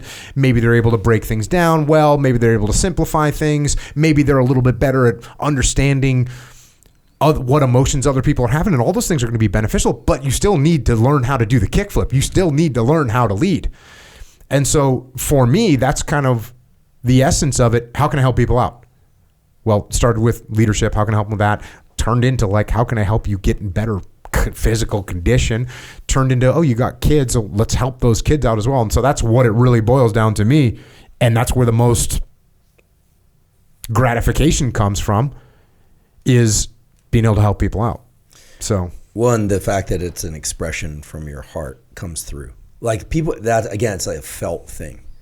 I don't think any of us, podcaster, non-podcaster, athlete, academic, poet, writer, whatever, it's can get any degree of success without like really touching into like what comes from the heart. And I think this is what Hollis is talking about when you have to listen to that call from your soul, your psyche. I think some people... He says it's an irrational calling. An irrational calling, which is important to remember. Yeah, I love that you remind that. And also, he several times reminded me that the people who do it, the people who like really step into their expression, are going to suffer. You wish they didn't have to. You wish it was just all reward. There are rewards, certainly, but that they're suffering. And that's part of the reason people resonate with it. Like, again, we talk about Taylor Swift, Billie Eilish, anyone, like you pick your favorite musician. Like, you have to imagine that because of the amount of emotion they put into it, there's 0-1 chance that it's all rosy. Mm-hmm. It has to involve suffering. And I think that's one of the reasons we revere these people. And I mean, you're highly revered, and that might be weird for me to sit across from me and to hear me say that, but the truth is, like, people can feel like you take the things you learned and the structures and the things that make you uniquely you, and then you're trying to share them with the world in a way that can really benefit other people. And that's where there's this like protective part of me that comes out. Not that you need protection from anyone, let alone me, to protect you, but I would. You're a friend, and I would. The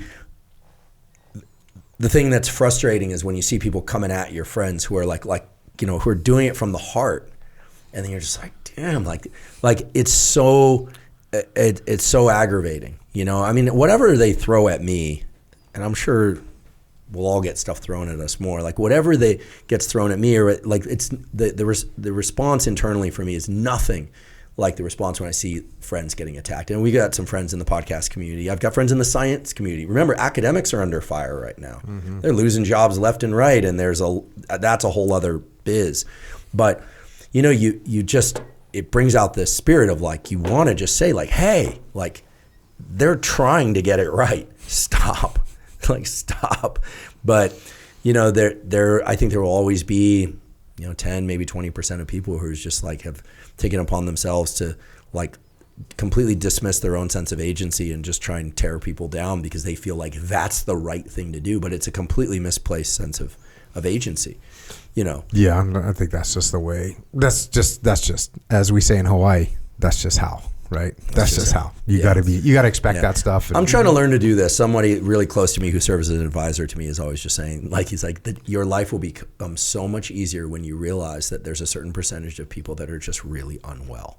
And I'm like, no, like they're like I can change their minds, or we can talk about, we can figure this out like today. And they're like, no, they're that unwell. And I'm like, it drives me crazy. And, I think that's my work, and my thing is to realize that.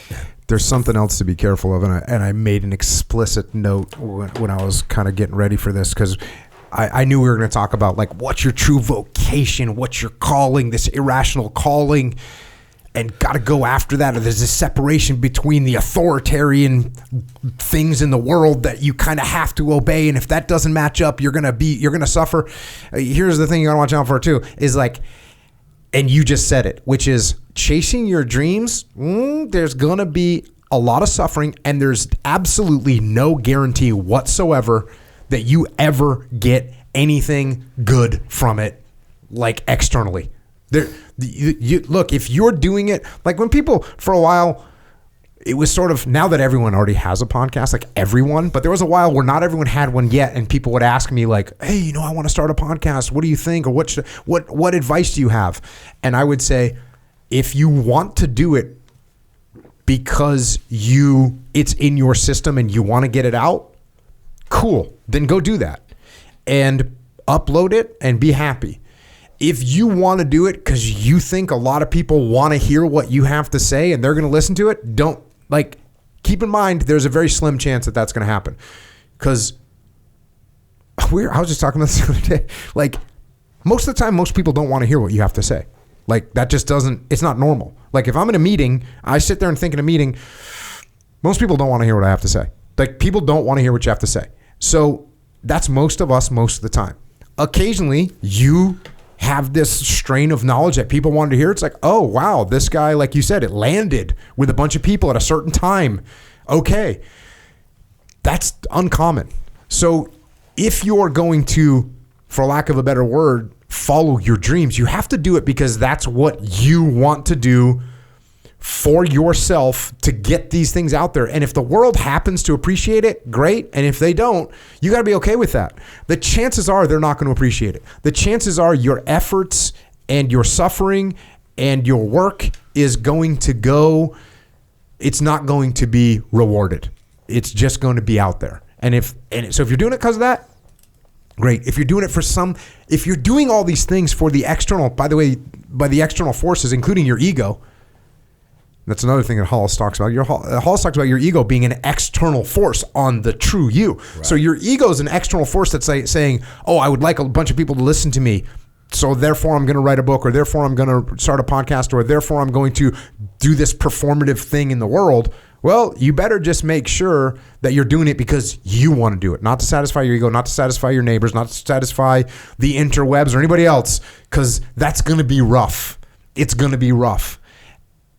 I would just say watch out for that. If you want to do it because you think there's going to be 7 people that are going to be freaking hyped for it and you're down, cool. Dude, do you think that I thought a bunch of people were going to want to listen to me talk about the genocide and war crimes? And I didn't think that.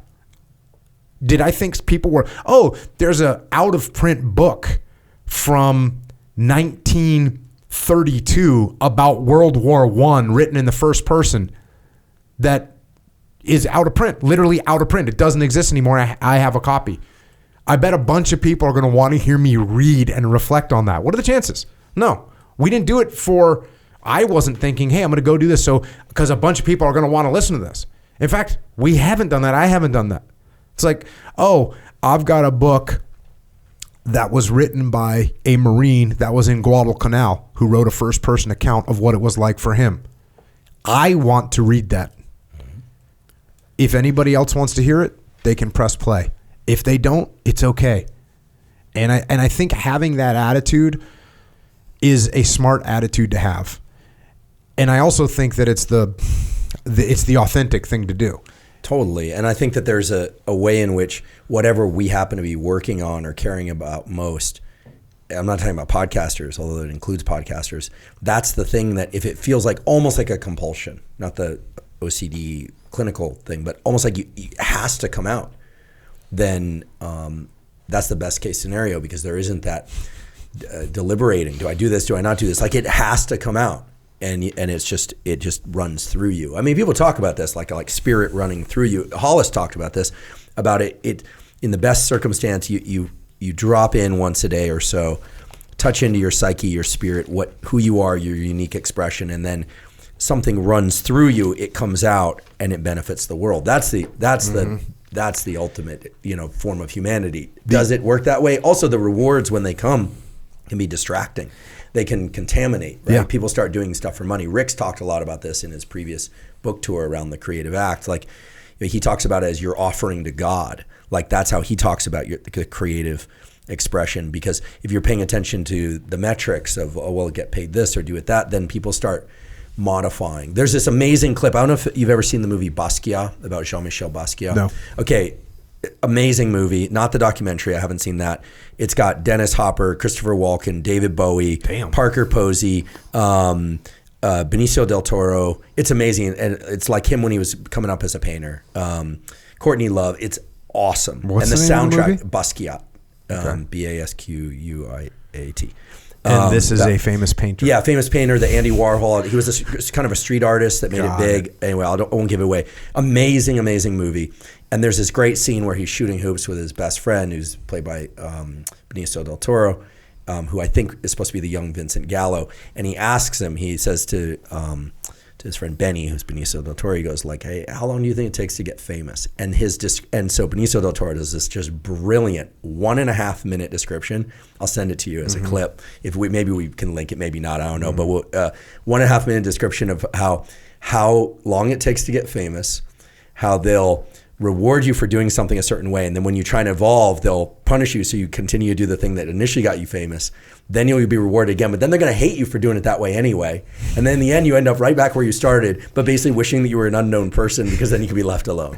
And so it's just a brilliant, like, street level kind of like guy from Manhattan telling a friend, basically, listen, you got your life exactly where you want it. You're painting, you're making money, you have an apartment, you have a beautiful girlfriend. Like, you don't want that life. And it's really interesting. And it's not to say that success isn't great. Success is great, but you have to be so mindful in any pursuit as to why you're doing something.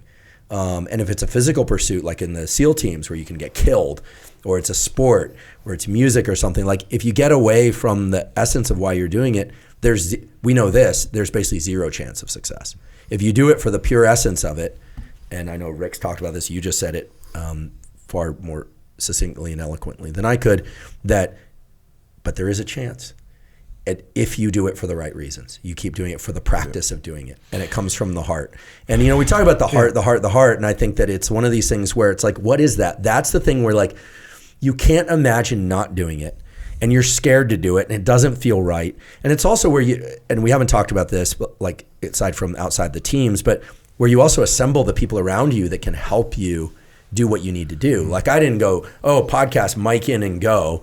It was like, Rob Moore, producer, get Mike Playback, pull together things. I have many, many flaws, but one thing I've managed to do very well across my life, for whatever reason, is I can assemble an awesome team to do work. The people who've been in my lab, my students, my postdocs, like to get the best work done with a ton of attention to the right things. And and I look to them, I'm just like, they deserve like 99.9% of the credit. I raise some money to do it. I try and guide them along, but just spectacular.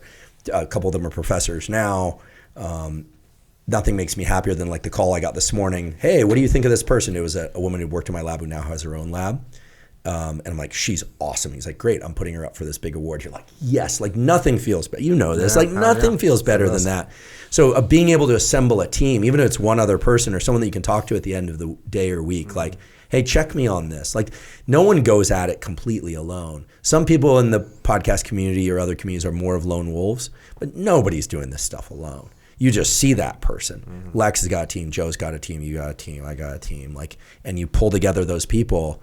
And that's huge. I don't care what your vocation is. Like, you need people around you who can be like, more of this, less of that, and and iterate. Yeah, I do have to say that you can manufacture success with, like, my example is the Monkees, the band, the Monkees. Oh, right. Hey, with the Monkees. And you just take one of those boy bands, like a boy band, where they say, hey, here's the formula. We need this beat. We need this like riff. We need this kind of lyrics.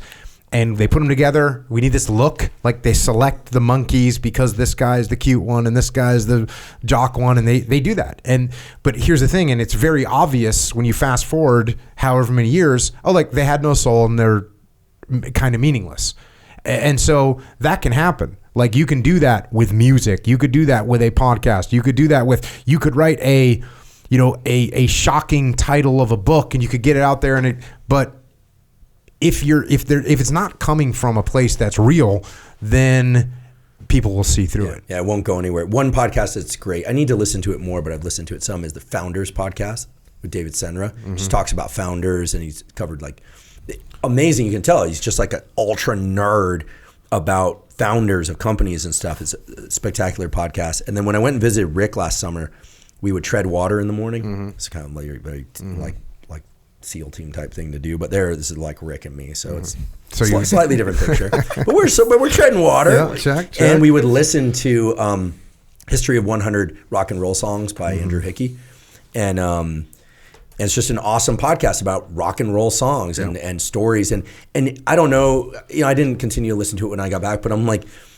whoever that Andrew Hickey is, like, he loves rock and roll history, and you just feel it. Like he'll talk about rock. He's probably talking about rock and roll history right now. And so, like learning stuff and teaching, that's always been my thing: gather, organize, and disseminate information. And by the way, never did I say flawless human being. It's like gather, organize, and disseminate what I think is valuable information. And so I think it's interesting when we project onto other people their expectations. I'm being kind of tongue-in-cheek about it, but in all seriousness, like no YouTube channel, no podcast is supposed to give you all the answers. You're supposed to create a composite of the things that are meaningful for you and focus on one more than the other, or maybe two or three different things. I only listen to about 4 or 5 different podcasts total, but man, they've taught me so much. Yeah. What you just pointed out, that this guy loves rock and roll, and he's talking about it right now. I mean, bro, I'll sit around, people ask me a question about leadership, I'm freaking gone. Like I'm just talking about it for ever. Or somebody wants to ask me about some military thing. It's like, oh, okay, well, you want to talk about that? Let's go. And you and I were having a conversation the other day, and you were mentioning this, I think it's Bill Gurley gave this talk, Running Down a Dream. And he's basically saying, like, if you're not totally into this thing that you want to get into, someone's going to outwork you. Because I don't consider recording a podcast and reading a book to prepare for a podcast, I don't consider it work.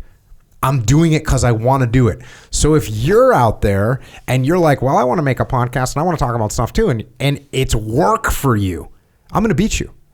And if that guy that loves rock and roll so much, bro, I guarantee he started that thing he was going to do it regardless. And I don't know the particular podcast or who sponsored him or any of that stuff, but I guarantee he was like, I'm doing this podcast and it doesn't matter what's happening. I'm doing this podcast about the greatest 100 rock and roll songs of all time. Boom, that's what I'm doing.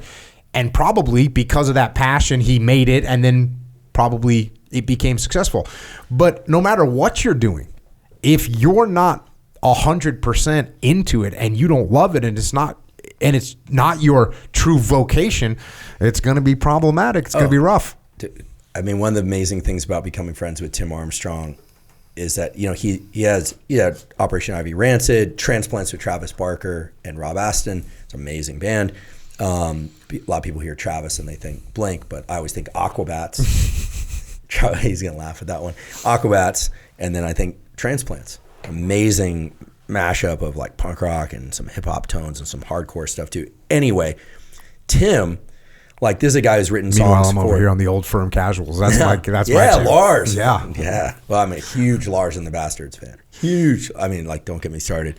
But the amazing thing is, like, in seeing how Tim works, and he's helped a ton of pop male and female songwriters, and he's all this, but he gets up and sometimes in the middle of the night and paints. Then he'll go back to sleep. I know this. Sorry, Tim, I'm sharing a little bit of this, but I think it's so valuable for people to hear, and he doesn't really do front-facing media anymore, although I'd love to get him on my podcast. But he does. Then he'll get up and he works out. He's super fit, does his workouts. But he writes music every day. And for a while during the pandemic, he did this Tim Time Bomb series where they were putting out a song a day.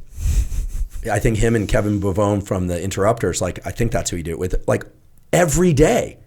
So he's writing every single day. Guy's always got a guitar pick and a guitar. Mm-hmm. Always. He's got his studio. It's like he's constantly helping artists develop stuff. And he's like either painting or writing music or working out, or he's got a great situation socially, personally. Like he's like always in touch with his friends. He takes care of himself. He takes care of people. Like, but he's 10 years older than me. Okay. So he's 58. Every single day he's writing music. I'm like, is there ever a day where you don't? He's like, no, like every day, constantly. And so like, there's no stopping him. He's like a tank. You can't compete. You can't compete. Yeah. And he's giving and he loves it and you can just feel it. And you ask him any question about anything with music and he's just like, vroom. Like he'll talk about guitars. I know I can't play any music. He'll talk about guitars for hours and hours. Like he's just, the fire is there and he's aligned with it. And there's a kid who was basically like sparing for change playing guitar on Telegraph Avenue in front of Blondie's Pizza. I think he worked there for a little bit too. Was hanging out at Gilman Street. And there's that great line in Journey to the End of the East Bay, like, what you gonna do when everybody goes on without you? And that resonated with me over the years because all my skateboard friends kind of went up and forward. I was kind of lost in that time. Like, what are you gonna do when like other people find their vocation? I don't want to inspire any fear in anybody, but it's like he found it. He was like, this is what I'm good at. And this is the thing I love. But good at meant like good at doing it all the time. And he just went, and it's, at least to me, it's one of the more beautiful stories in music because he's also outlived a lot of the people from that world. But he's just like the number of creative things he's involved in. There was movies that they've done. There's all sorts of stuff. He's a character on the X-Files sometimes. He plays Trash Man. He's gonna be laughing or ready to kill me that I'm talking about this. But like I just see him as like one of the many essences, although they're rare, of just pure creative energy. These are people that never stop creating. It's just in their soul, the same way that learning and sharing. Like right now, I'll be really like if I'm going to be a little bit more vulnerable, as it were. You know, like sure, anything that's happening to me in my life now, I'm taking in new information, learning. I didn't go talk to Hollis on accident. I want to know from a guy who's 85 years old, like how do you make the best version of yourself? How do you do that? How do you do that with tools that maybe I haven't had access to? Clearly, I've succeeded in some areas of my life. I've struggled in others. Lord knows, I've struggled like anyone else. And how do I take in information, learn, and do different? You know, anytime we see somebody doing something, we're just like, why? Just do it the other way. Like clearly, people are rational, but sometimes there's some 2 + 2 = 5 in their unconscious mind. So how do you pull that stuff out?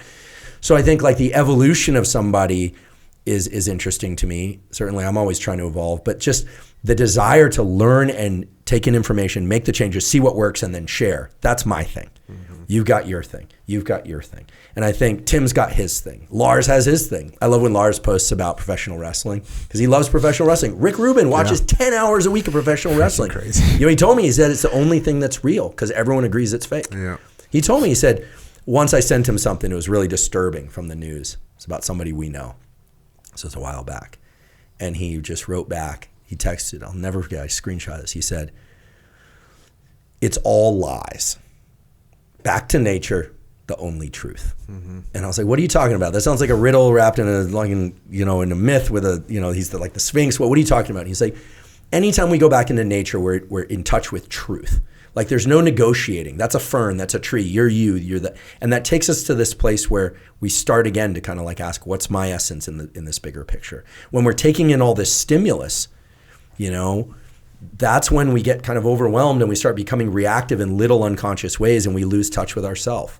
I mean, I don't have a language for this yet, and I think Hollis goes the greatest distance towards putting a language, and I think you're onto this too now, and we're kind of pulling along this line underwater and trying to figure out like where does this go, but there's got to be tools, and I think that sitting with oneself for 10, 15 minutes a day quietly and listening, there's got to be something that allows us to go like, this is my unique gift. And I don't mean me, Andrew, I mean everybody. I do believe that everyone has a unique gift that would better the world were they to lean into that gift. I absolutely do. It's not a fantasy. I believe it because Hollis said it and the psychologists have said it, and it's what makes us who we are. It's what makes us different than the other animals. And this sets me up for the last thing, and we've already been going almost 3 hours, so I don't want to drag this out too much. But the last thing, which is a good counter to that, which you and I were talking about the other day, and that is, as much as we're both sitting here saying you got to do the thing that you love, you also got to do the things that you don't want to do. Absolutely. And you were talking about this kind of, I don't know if these are recent discoveries, but things that go on in your brain that are so beneficial, but they only occur when you're doing things that you don't want to do. Tell me about that. Oh, yeah. To me, this is, maybe it's because I've had a bunch of friends die. Okay. And again, I just like get in this like slightly kind of like abrasive mode where, like talk shit about me all you want, but don't talk shit about my dog. Okay. Don't talk shit about my dog, and don't talk shit about my friends that aren't here, that actually checked out. Don't.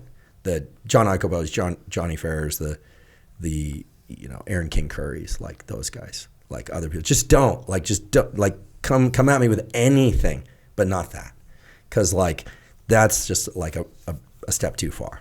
You understand this? Oh, fully. Okay, so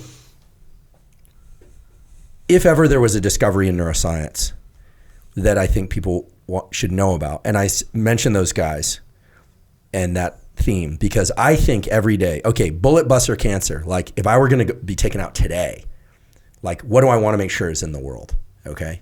Because when that bus comes or whatever, that's it. Like sometimes that's it. So I think, okay, what's the discovery in the recent years that I think everyone needs to know about? I blabbed a lot about dopamine. I blabbed a lot. Okay, get some sunlight, please.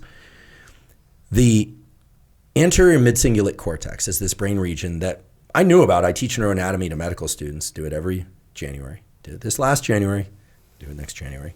Taught it for years. The anterior mid-cingulate cortex, neuroscientists knew was there. They didn't know what it did. It's an area that gets inputs and outputs from a lot of different brain areas, like a hub. It gets inputs from the dopamine system, serotonin system, motor system. It's like interconnected with a ton of stuff. But a colleague of mine at Stanford, Joe Parvizi, is a neurosurgeon, is operating on a patient and stimulating different brain areas, and gets in and starts tickling neurons with an electrode in the anterior mid-cingulate cortex. And the patient, and it turns out every patient where he does this, says, I feel like there's a storm coming at me, but I'm going to go through it. Or I feel like something's about to happen, but I can lean into it. Okay, interesting. Moves the electrode back a few millimeters, totally different picture. Okay, so this is super interesting. The anterior mid-cingulate cortex increases in size when people take on hard challenges on a consistent basis, decreases in size when they don't. It increases in size in successful dieters, exercisers, people taking on a new skill.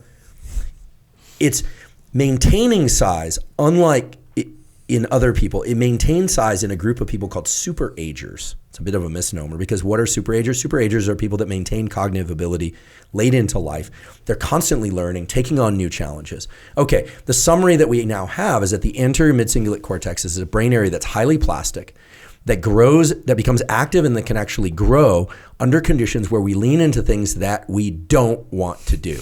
So if you love working out, sorry. You love reps to failure. I love reps to failure. I came up training like under the Mike Menser thing, although I add a few more sets and a bit more frequency, the kind of Dorian Yates. You're wasting your time. And it worked for me. It's like, it's what my body reacted best to given my time constraints, and like it's what worked best for me. I occasionally do a little bit more volume, but that's what works for me to get stronger. So training that way isn't going to do it. But you send me out on a 5-mile ruck on a day with like just this amount of water, that sucks. Might even be dangerous, but we'll probably survive if it's not too hot. If it sucks and you do it anyway, your anterior mid-cingulate cortex gets bigger, and it transfers to other aspects of life. And this is something that I think we've missed in the do hard things thing, is we missed that the hard to you, it's not sufficient to just do something that other people think is hard. If you love getting in the cold plunge, it's not doing as much for your anterior mid-cingulate cortex as if you hate getting in that thing. So I think it's beautiful. I think it's beautiful that neuroscience discovered this. I do feel like it landed on my lap to tell everybody about it. I'm going to blab about it until they tell me to stop, or they stop me, or give me a tracheotomy, and then I'll probably just be like, your mid-cingulate cortex. But the point being that this thing does not care about the stuff you want to do that's hard. You know, if you love grinding reps to failure, you'll benefit. Clearly there's benefits to that exercise, but it's the stuff you hate. It's if you're a talkative person, you want to be right, and you sit down and you're going to do I got to listen for 97% of the conversation. It's that. That's where the growth is. And the great news is this area is so interconnected that it's clear that it carries over to other types of behavior so that you can tackle other things that you would otherwise avoid.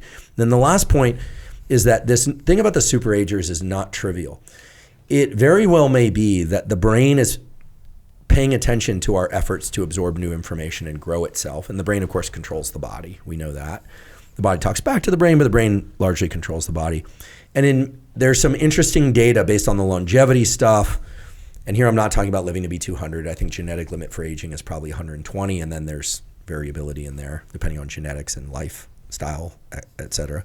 But what ends up happening, it seems, is that this brain area is also related to the will to live, the desire to keep pushing. And, you know, if ever there were an appropriate place to talk about this, it would be here. Because I think when I hear about buds, or when I take Costello out to Coronado sometimes and he'd run around, and I'd see guys out there doing their thing, like clearly they're trying to find their who's going to ring the bell. They're trying to find the people that can learn to do the thing they hate anyway. And I think I got a few things wrong early days of the podcast, not scientifically wrong, but I put so much emphasis on learning to make the effort the reward, which it can happen. But what we missed out on is that, like, sometimes the effort's supposed to suck. And maybe, probably, and based on these data on the anterior mid-cingulate cortex, certainly when the effort sucks, you're really benefiting. So I keep that in mind a lot, and it scares me and I hate it. And I guess that's exactly the point. Well, there you go. That's a good bookend. Yeah. Because we talk about doing what you want to do and doing what you love to do, but you still got to do things you don't want to do.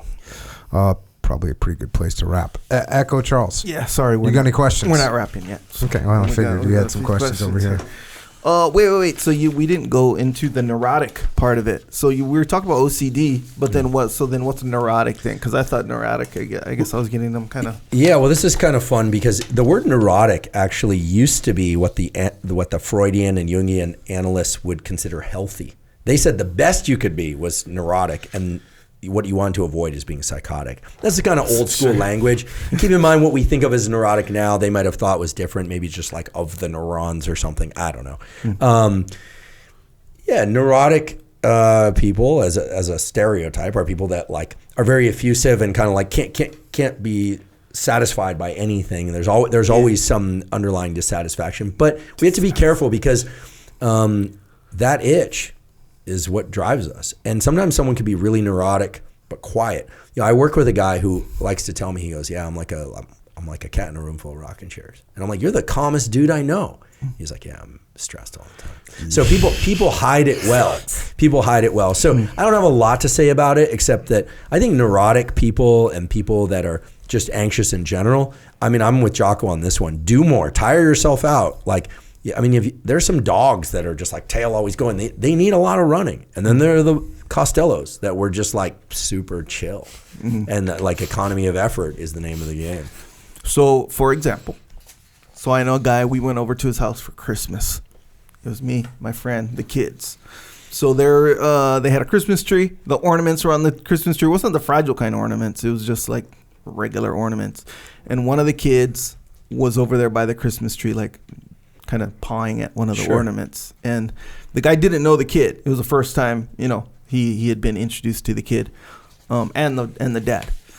They were just kind of guests at the house. And he was like, you could tell he was really bothered about the kid, almost, I don't know, disrupting the ornaments or whatever. Maybe, I don't know. I don't think they could break, but he was just like, hey. Almost like he lost control of himself because of that scenario. And I was like, does he have kids of his own? No. Yeah, it sounds like having had kids living with me before, it's you just have to embrace that, like, stuff's gonna get dirty, stuff's gonna get broken. Embrace the wildness. It's like a punk rock show. I thought at that moment I was like, okay, because it had nothing to do with me. It wasn't my kid. Was my ornament. I don't care. I'm an observer. But I was like, oh, that guy seems a bit neurotic, because that doesn't move me either way, even if it was my ornament. Yeah. You know, is he neurotic? He's uptight. Or just uptight. Okay. So uptight is like the mild. I mean, one thing we know for sure is trying to, control the behavior of others, or, or get them, like life's got to be pretty challenging for that guy. Yeah. Just day to day kind. Yeah. I mean, he's not a happy camper, bro. No, the world's full of havoc, and like stuff isn't aligned, and that kind of thing. Mm-hmm. I mean, some people have the counting obsession thing, but that sounds like he's uptight. I don't know that we could diagnose him, but I'm calling him uptight. Okay. Little uptight, yeah. So that's like the street version of neuroses? Is that the word? Yeah. Nowadays, people are using these terms like neurotic and narcissist, and all these accounts on Instagram, like people calling each other names. It's like people have given themselves like the authority to use DSM diagnoses. I mean, it's kind of wild. Then again, I'm a guy who talks about dopamine and serotonin, but those are real things, right? That exist in all of us. I mean, I think the clinical definitions of these things become really important. We have to be careful, because we will erode the importance of like real psychological diagnosis. We're like, you're obsessed, you're OCD, or someone's calling them like, well, you're whatever. Like, I think we have to be very careful about not drifting into that. Kind of like the word literally nowadays, right? Because people are like, oh yeah, no, literally now means like just very much so, not like for real, like the word literally has become not literally. Well, the internet's a free, largely free, open resource for people to declare themselves whatever. A few years back, I won't say what platform, I was contacted because there was discussion about only certain accounts being able to talk about things from any kind of diagnostic labels or health labels. And I think there was just so much pushback because, we put great value on degrees, and obviously I'm degreed, so you put some value on it. But then, of course, we know that there's a lot of great information like in the health sector, like especially exercise physiology and stuff that comes from outside of the standard practices. Like I'm a big fan of knees over toes guy, Ben Patrick. And, some people are like, well, that doesn't fit with what the like orthopedic surgeon's saying. Like, but then everyone goes, well, he's the guy doing the, the standing still to dunk the basketball and do a back bend. I know Ben, he's awesome. And he's very generous with information. You're kind of like, well, you look at the orthopedic surgeon and he looks like he needs to take a few laps. And then you look at Ben and you're like, his knees look pretty good. He's look damn good. So I think, we have to, I don't know. And Derek, more plates, more dates, doesn't have any kind of degree, does he? He has a college degree in something else, but he's so knowledgeable about the practical applications of things, and he reads papers very well. Like it's a real skill to extract the best of papers, and he's extremely knowledgeable, very thoughtful, and again, a person like he took what he loved and put it out there for the greater good. He's done a lot of harm reduction. I also think he's just really, really smart. Like I'm pretty good at spotting intelligence. He's really smart, and it comes through in the content. Yeah, and to your point, he's not a guy that he didn't go to school for it. Neither did Ben from Knees Over Toes. So those are two guys that, through experience and research and personal knowledge, can put out really good information that can be really helpful to people. Yep. And then there's this. Isn't that kind of offensive to some people? Oh yeah, they hate it. Like that's got to drive some people crazy. Because it means they would have to go do something. They'd have to activate their mid-cingulate cortex. Does anyone get mad at you for validating these freaking charlatans that are out there? Sure, but I'm just going to say, like, look at the results. They speak for themselves. Also, I've been working out since I was 16, and I also been running since I was in high school. And so, so you actually have dual degrees. You also have a degree in bro science. Yeah. And it's interesting because, and I've had plenty of training partners that were women. They kick butt, and they yes, there are unique needs that people have. I mean, one person I'd like to mention, I know that we're both friends with her, but also because she represents the combination of a number of different things.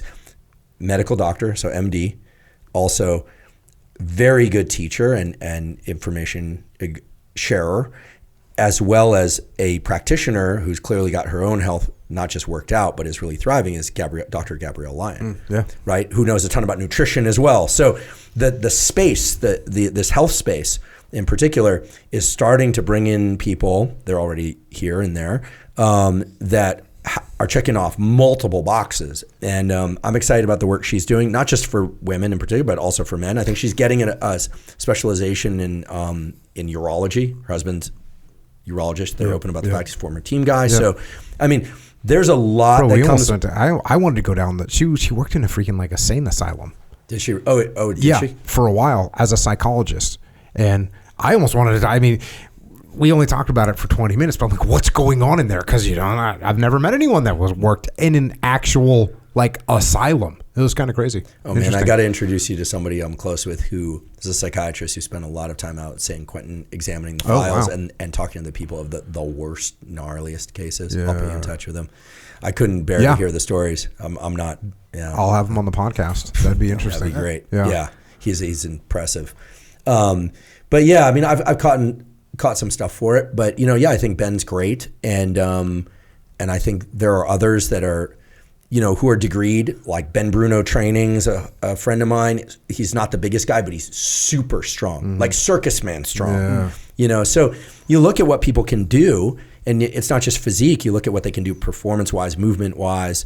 The Dr. Kelly Starrett's, and you just go, okay, listen, like these people obviously know what they're doing. And sometimes they're degreed, sometimes they're not.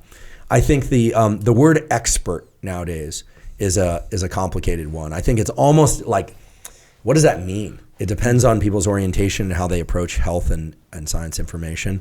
And listen, there's been a real fight for trying to make sure that only one source of information is considered valid. That fight has been lost. That fight's been lost. It's been lost because because COVID. Oh gosh, you said it, not me. I think because I didn't say that. No, but I think the fight has been lost because people start to realize that diverse sources of information filtered through a logical mind where one can try things safely. And here I'm not talking about COVID. Okay, I want to be clear. I'm talking about kind of daily self-care. And I'm not saying that to be politically avoidant or anything like that. It's just that became such a tangle on the internet. And I think that when it comes to how to eat, how to exercise, is Ozempic, the right thing for you, or should you rely on something like those are conversations that I think like need to happen and are happening. And look, whatever this beast, the internet, social media is that people thought could be just used to communicate one type of information. Well, I got news for you. Too late. So Ozempic's the fat loss thing, right? Yeah, a lot of people are losing a lot of weight because it reduces appetite. And so are people coming at that from both directions? Are some people saying it's good for you and some people saying it's bad for you? Yeah. So, and Atia has more to say about this. There can be some muscle loss in addition to fat loss. Okay, so people can offset that with some resistance training. So it's not good, not all good or all bad. It's clear that people are benefiting from it. It's very expensive. There's this question whether or not insurance will soon take care of it. It's on track to be, hundreds of billions of dollars. The kind of polarization here is as follows, and I won't reveal my stance. I'll just tell you the way I understand it, and I'll probably get it only 80% right. That some people are positioning this as, hey, doesn't matter what you do, lifestyle or try and eat less, this is the only thing that works, and there's, people are genetically or metabolically stricken and they need to do this. Other people are saying, no, you don't need to do that. There's a bunch of lifestyle things you can do. And the answer is probably somewhere in the middle where you can imagine that it probably helps some people get to a lighter weight that then allows them to move around a bit more. And one would hope then they would resistance train and they would do cardiovascular training. But the way it's been positioned kind of like sociopolitically is that it's one versus the other. And that agency over one's health, mental health and physical health is the domain of one political camp, and the other political camp is like, no, like it's all about using certain treatments that are come through pharma. Like, that's not real, right? But that's how the conversations on social media and the kind of media landscape would have you think about this. But of course, it's going to be the league of reasonable people, as you point out, which makes up most people, are going to say, all right, let's say somebody's like 40 pounds overweight and they're really struggling. Like, maybe it's a good starter for them. Maybe it's a good place for them to drop a bunch of weight and then start exercising. Other people are going to say, hey, listen, I never want to exercise, but I want to be healthier. Well, maybe that's the right thing for them. Like, I'm not gonna argue with them. But I do think that you can do a hell of a lot. We know this with proper nutrition, with really tasty food, exercise, and sunlight and sleep and taking good care of yourself, and the information's all out there for free. Mm-hmm. You just got to tickle that anterior mid-cingulate cortex a bit, you know.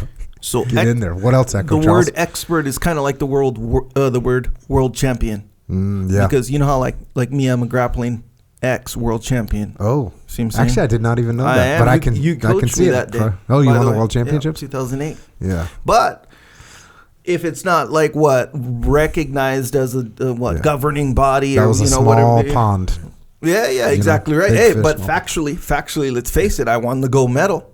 See what I'm saying? World champ. Well, you want your surgeon to be an MD, you know, like you want your lawyer to understand the law, right? I would hope you want your SEAL team operator to have made it through BUDS. You know, you want that. Okay. But the word expert, though, you see what I'm saying? Like, when can we not use the word expert, even though, you know? Now it's a free-for-all. That's what I'm saying. It's a free-for-all. That's what I'm saying, exactly right. It's a free-for-all, and I think that, you know, the interweb is a complicated place, but it's also like stupidly simple at the same time. Because once you understand what you're looking at, that it's a borderline situation, and you realize that the goal is clicks and polarized things get clicks, well then if you're a reasonable person, you're part of the league of reasonable people who want to access the right information, what it means is you're going to have to look at information across the board, integrate, try, see what works for you, what doesn't work for you, and probably avoid the strong opinions at the extremes, like the outliers. That's my suggestion. Okay, so perfect. So my second to the last question. So to be part of the, but bear with me. I'm bearing. But if I want to be part of the league of reasonable people, what would be like one of the obvious criteria? Like I would say, and I don't know, this is with 10 seconds of thought. If I lose my temper on the internet, I'm automatically disqualified. No, because the League of Reasonable People understands that we're not supposed to judge people based on a state. You can potentially judge them on the basis of trait, but one state of mind, assuming you don't do something like horrific, right? Sure. That if you can recognize I was in a state of mind at that time and it just doesn't faithfully represent who I am and the people around me know me to be, then we'll be like, you're absolutely still in the League of Reasonable People. What if I do that 3 times? Well, 3 days in a row. Then the people close to you might say, hey, listen, you might need some help. I mean, if you've ever been online and you have a channel, you're familiar with this. Yeah, I'm sure you get someone who's just like adoring you, then tells you they're going to stop following you and then starts sending attack stuff. You're probably looking at somebody who is bipolar. Then they disappear, then they come back. Like you're probably remember a lot of times people are drunk when they're sending these messages and posting. You don't forget, like so wild. You know, like we're not good at ascribing state of mind in other people. So no, you're absolutely in the League of Reasonable People. Why? Because you asked the question, which means that you're a reasonable person. Oh, I was more asking for a friend, but or more of a hypothetical, if you will. Because look, I would imagine. Look, I don't want to make it a big thing, you know, because obviously it's still hypothetical. But I feel like after about 10 temper losses, infractions, drunk or not drunk, after a while you're like, bro, is this guy part of the league or not? You know? Maybe penalty box at that point. Yeah, and, at least. I mean, you know, let's. What would it be in the military? Like enough safety violations. Yeah, review board or something. Yeah, you gotta go for a review board. I feel the same way. Exactly. All right, maybe put some kind of restraints on your something. You know, at least something written down. Again, let's not normalize. Let's not authenticate unethical behavior just because it's frequent. People drunk drive all the time, but we all know it's a terrible thing to do. So don't do it. But we also don't want to pathologize by labeling people to the point where they think, oh, if they drunk drive, God forbid, please don't. But if they do, that somehow they are incapable of change, especially if they still have a driver's license. Yeah, I dig it. What if they do it 10 times in a row? I don't know, bro. Then they're going to jail, bro. They're out of the league. Okay, all right. 100%. Okay, last question. You use this expression, which I just kind of real casually, immune privileged. The brain is immune privileged. What does that mean? Yeah. Immune privileged. Yeah, so you have 2 immune systems. One is called the innate immune system. This is the one that, like, let's say you get a splinter, you get some pus around it, some swelling. There's not really antibodies to a splinter. It's just that your innate immune system going, hey, there's a foreign body in here that's not me. The body is so good at recognizing not of me, and then creating a bunch of responses, trying to isolate it, et cetera. Then you have the adaptive immune system, which comes along and starts making antibodies. So let's say you have a bacteria or virus gets into you. At first, the innate immune system, like in the first 24 to 72 hours is going to be like, hey, let's just like contain this thing somehow, or launch it might make you want to sleep if it's a virus, like it does. But then comes the second wave where the adaptive immune system, which is amazing, we have a whole discussion about this, basically sends out these cells that go, oh, what is this thing? And then they go, what's on the surface of it? What's the shape of this thing? Oh, wow, okay. And then they go back, and the body actually manufactures antibodies that then can go and stick to the surface of this thing to make sure that it can't either spread and or go attach itself to other parts of the body. That it's just like amazing. And then there's like another wave where it's like an even more specific antibody. So the idea was that the brain is immune privileged, that there's no antibodies, innate or adaptive immune system in the brain, or certainly not no adaptive immune system. And Dr. Carla Schatz, who coined the term fire together, wire together, brilliant neurobiologist at Stanford now, has been at Stanford, Berkeley, Harvard, all those places. She was the one that said, well, let's just like test this idea. Maybe the brain actually does have an immune system. And lo and behold, has an immune system, boom, there's an entire field born of that. Critical field for treatment of brain cancers, for treatment of brain plasticity, and on and on. So immune privileged is essentially it has the privilege of having an immune system cracking. Sorry, didn't mean to interrupt, but the word immune privilege were meant to refer to that it's not, there's no immune system in the brain. Now we know that, nope, the brain is not privileged like every other organ in the body. Okay. It is subject to the workings of the immune system. Oh, okay, so it's kind of like... Yeah, it's sort of like the super agers thing. I know scientists love getting things backwards, just confuse people and keep it secret so we can talk about pretend we know more than other people. I'm just kidding. Just kidding. Just kidding. Just kidding. They'll clip the just kidding. Someone will take it off the internet. It'll be just kidding. Freaking Hubes over here going hard. Bruh. There were worse nicknames, but I'll tell you those later. So there is no immune privileged scenario in the body, or there is? There may be a few areas, but no. Pretty much your entire body is subject to immune function. Like your hair, maybe. The niche of the stem. The hair follicle has stem cells in there. No, there's immune system stuff going on in there too. Fucking all good then. Yeah. All right, cool. That's all I got. I was going to ask about track and field. What do we like? 100-meter dash? No, man. I go up to Hayward. I went for the Worlds. I go for the track and field qualifiers whenever. I only didn't go during COVID because it wasn't open. The 5,000. 12 laps. Steve Prefontaine. Talk about a hard race. He died right in drunk driving thing, but his thing was he was calling it. He was going to do 12 60-second laps. Oh damn! Yeah. That the 5,000 falls on the last day. I'm going to be up there. We already got seats. You guys should come up. I invite Cam. Like I want to be there to watch the 5,000. That's just a brutal race. I mean, think about 3 mile sprint. Yeah, looks like a sprint to me anyway. Yeah. I think in the Olympics they should have like a very skilled recreational swimmer go back and forth next to the rest of them. To compare, right? Yeah, or for jiu-jitsu wouldn't make any sense, but like with skateboarding. A swimmer, I mean, have you ever like walked along the pool and someone's a high caliber swimmer? Like they're hauling. Oh yeah, you're a swimmer because you wouldn't even be like the recreational swimmer. Wouldn't be in the game. He wouldn't be in the camera. Right. Like he would just be back there. He'd be finishing. They'd be on to the next event. Yeah, they'd be on the next event. Next day they're like just freaking whatever. Yeah, those guys and gals are missiles in the water. You're probably a pretty good swimmer despite your thickness. Earlier I saw you, gave you a dap and a hug, and I was like, man, like you and Rogan. Like whenever I'm like, damn, you guys are like turns out like this thing. It's crazy.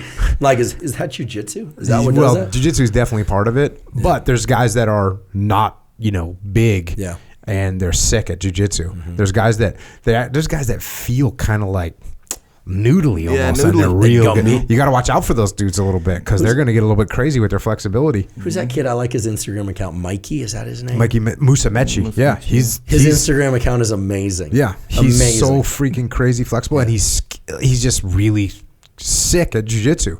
Yeah, he's amazing and a great guy, like just a super good hearted dude who fought against this other guy, and the other guy wouldn't tap. I'll show you the video.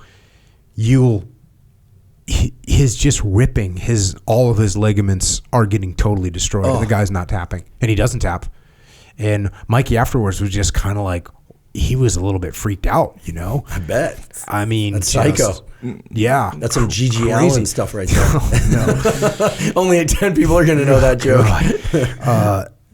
My friend got into a street fight and did an arm lock on someone. And he goes, you know when you're trying to break a chicken bone off of the chicken and it like you press it and then it goes and then you go the other direction and you're just breaking all the ligaments?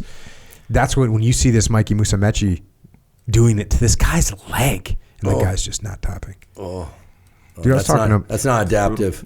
I was talking to Mike Perez the other day. Yeah. ADCC, just won ADCC open class. He's 170 pounds, but he's like talking about foot locks and knee locks. He's like, yeah, I'm not tapping. He goes, I've turned off that switch. Like, and he's been in tournaments where he's just got his ankle destroyed and just didn't tap and won because he just turned off that switch. Yeah, I'm not tapping. Ugh. So that to me, I mean, it's a decision that you're going to make. And certainly when you watch the highest level of submission arts, submission grappling, ADCC, those guys, they will absolutely sacrifice their freaking tendons for a victory. It's crazy. And look, I know what it takes to recover from an ACL. So I've never had it, but I know like you're out for a year. But these guys are going for the world championship. Doesn't matter. You can have the ACL. You can just take it. You can keep it. Well, some people it's the body. Other people it's the family. You know, you got to be careful.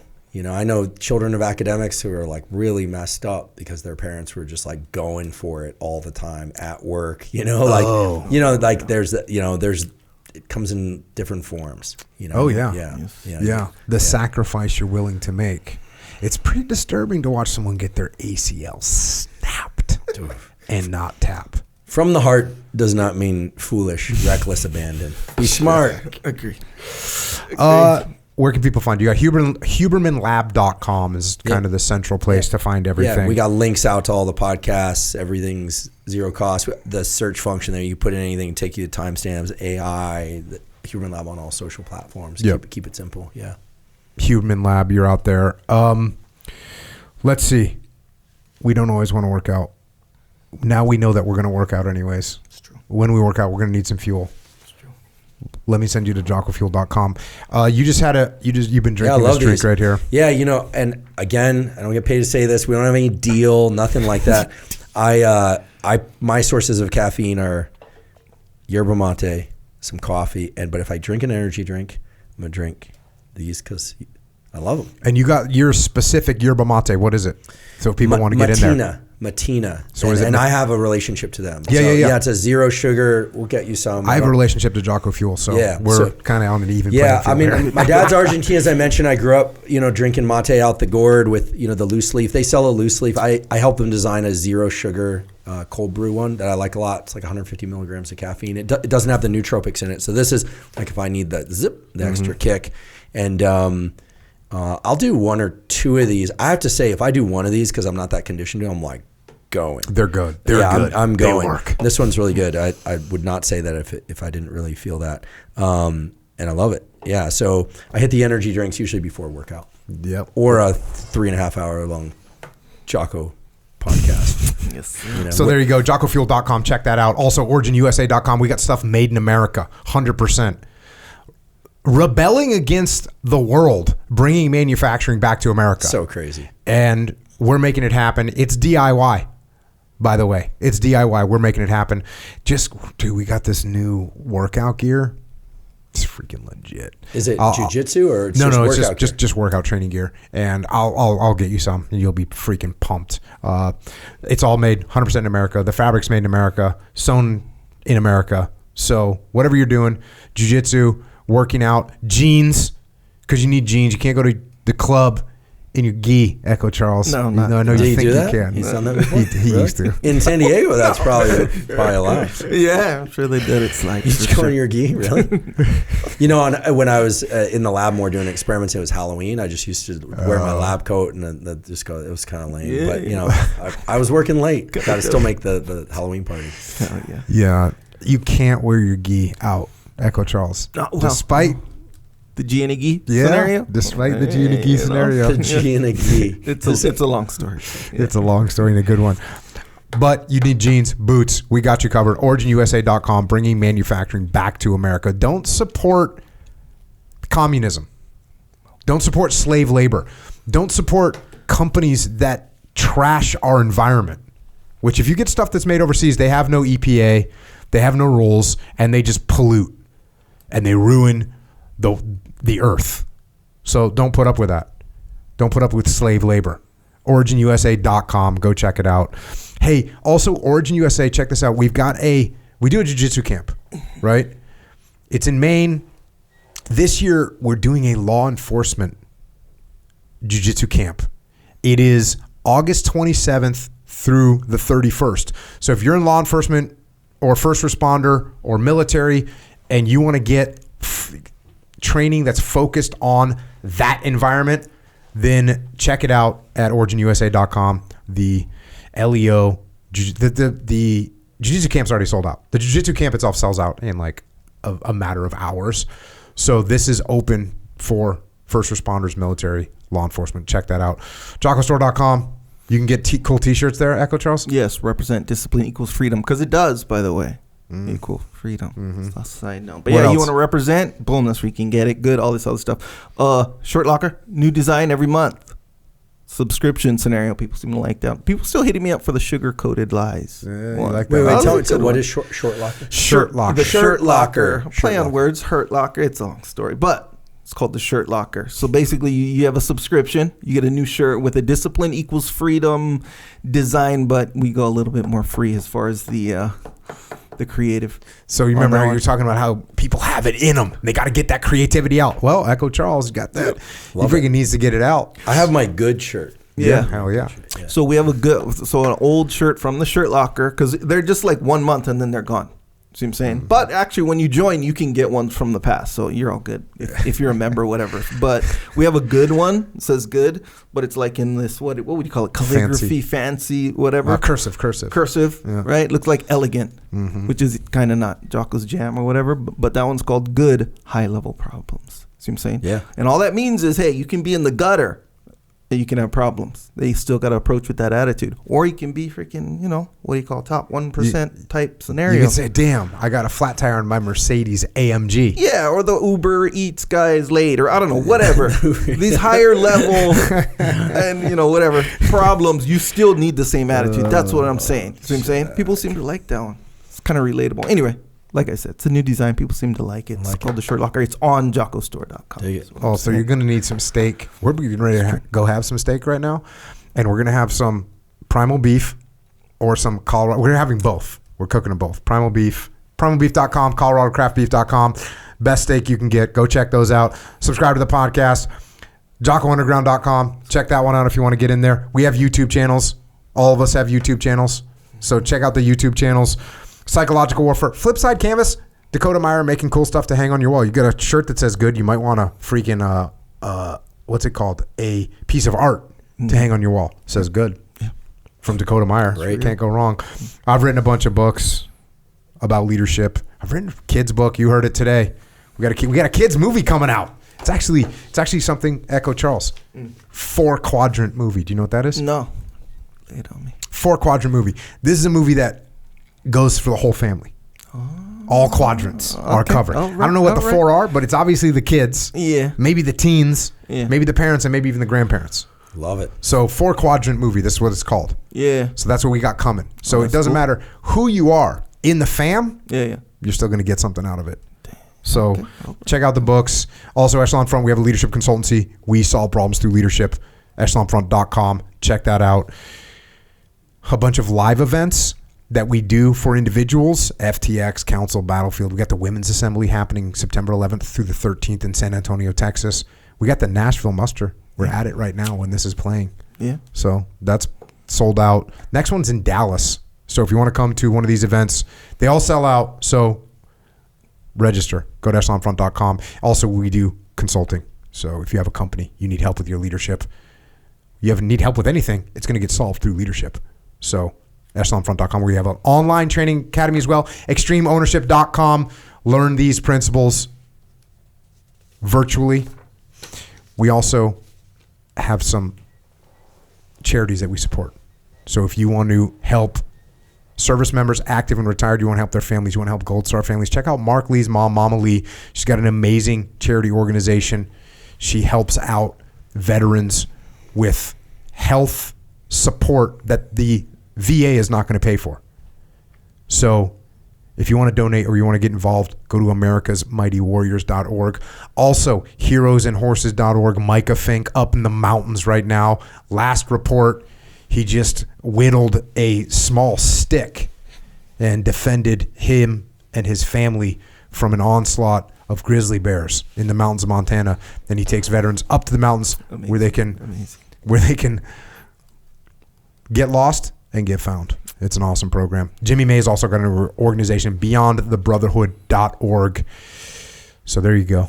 We're all on the interwebs, at Huberman Lab, at Jocko Willink, at Echo Charles. Just watch out for the algorithm, because there's a freaking psycho right now sitting there, two of them, an engineer, a software engineer, and a psychologist, and they're trying to figure out how to get you to stare at that screen longer and make that algorithm. They carved it up just for you, putting little taunting little things that you love. They know what you like. They can tell how long you looked at that post half an hour ago. They know that you looked at it for an extra 0.4 seconds. They're going to throw another one at you, and then they'll throw another one at you, and they get it honed until you're just addicted and you're wasting your life. Just don't let that happen. Watch out for the algorithm. Thanks once again, Andrew, for joining us. Any closing thoughts for us? Just thanks so much for having me here. Thanks for giving me a venue to talk about some fun things, some harder things, and let me show up from the heart. That's what I'm doing. And, I always appreciate you and you both and people tuning in. It really, again, it's an honor and a privilege. So just very grateful. Right on, man. Well, thanks for what you do. Thanks for getting the word out there. And thanks for helping people become better people. Also, we want to thank our men and women in uniform around the world, holding the line right now and protecting our freedom and our way of life. We couldn't do what we're doing without you doing what you're doing. So thank you from our hearts for getting out there and holding the line. Also, thanks to our police, law enforcement, firefighters, paramedics, EMTs, dispatchers, correctional officers, Border Patrol, Secret Service, all other first responders. Thanks for doing what you do to keep us safe here at home and to everyone else out there. Got one more quote for you from James Jones' book, From Here to Eternity. Quote, "You had to lie down with pain, not draw back away from it. You let yourself sort of move around the outside edge of pain like with cold water until you finally got up your nerve to take yourself in hand. Then you took a deep breath and dove in and let yourself sink down it clear to the bottom. And after you had been down inside pain a while, you found that like with cold water, it was not nearly as cold as you had thought it was when your muscles were cringing themselves away from the outside edge of it as you moved around trying to get up your nerve." And that's it. It's a good call. It's a good call with life. Lean into the pain. Don't draw back away from it. It won't be as bad as you thought. And in fact, it will make you better. So go get after it. And that's all we've got for tonight. Until next time, this is Andrew and Echo and Jocko out.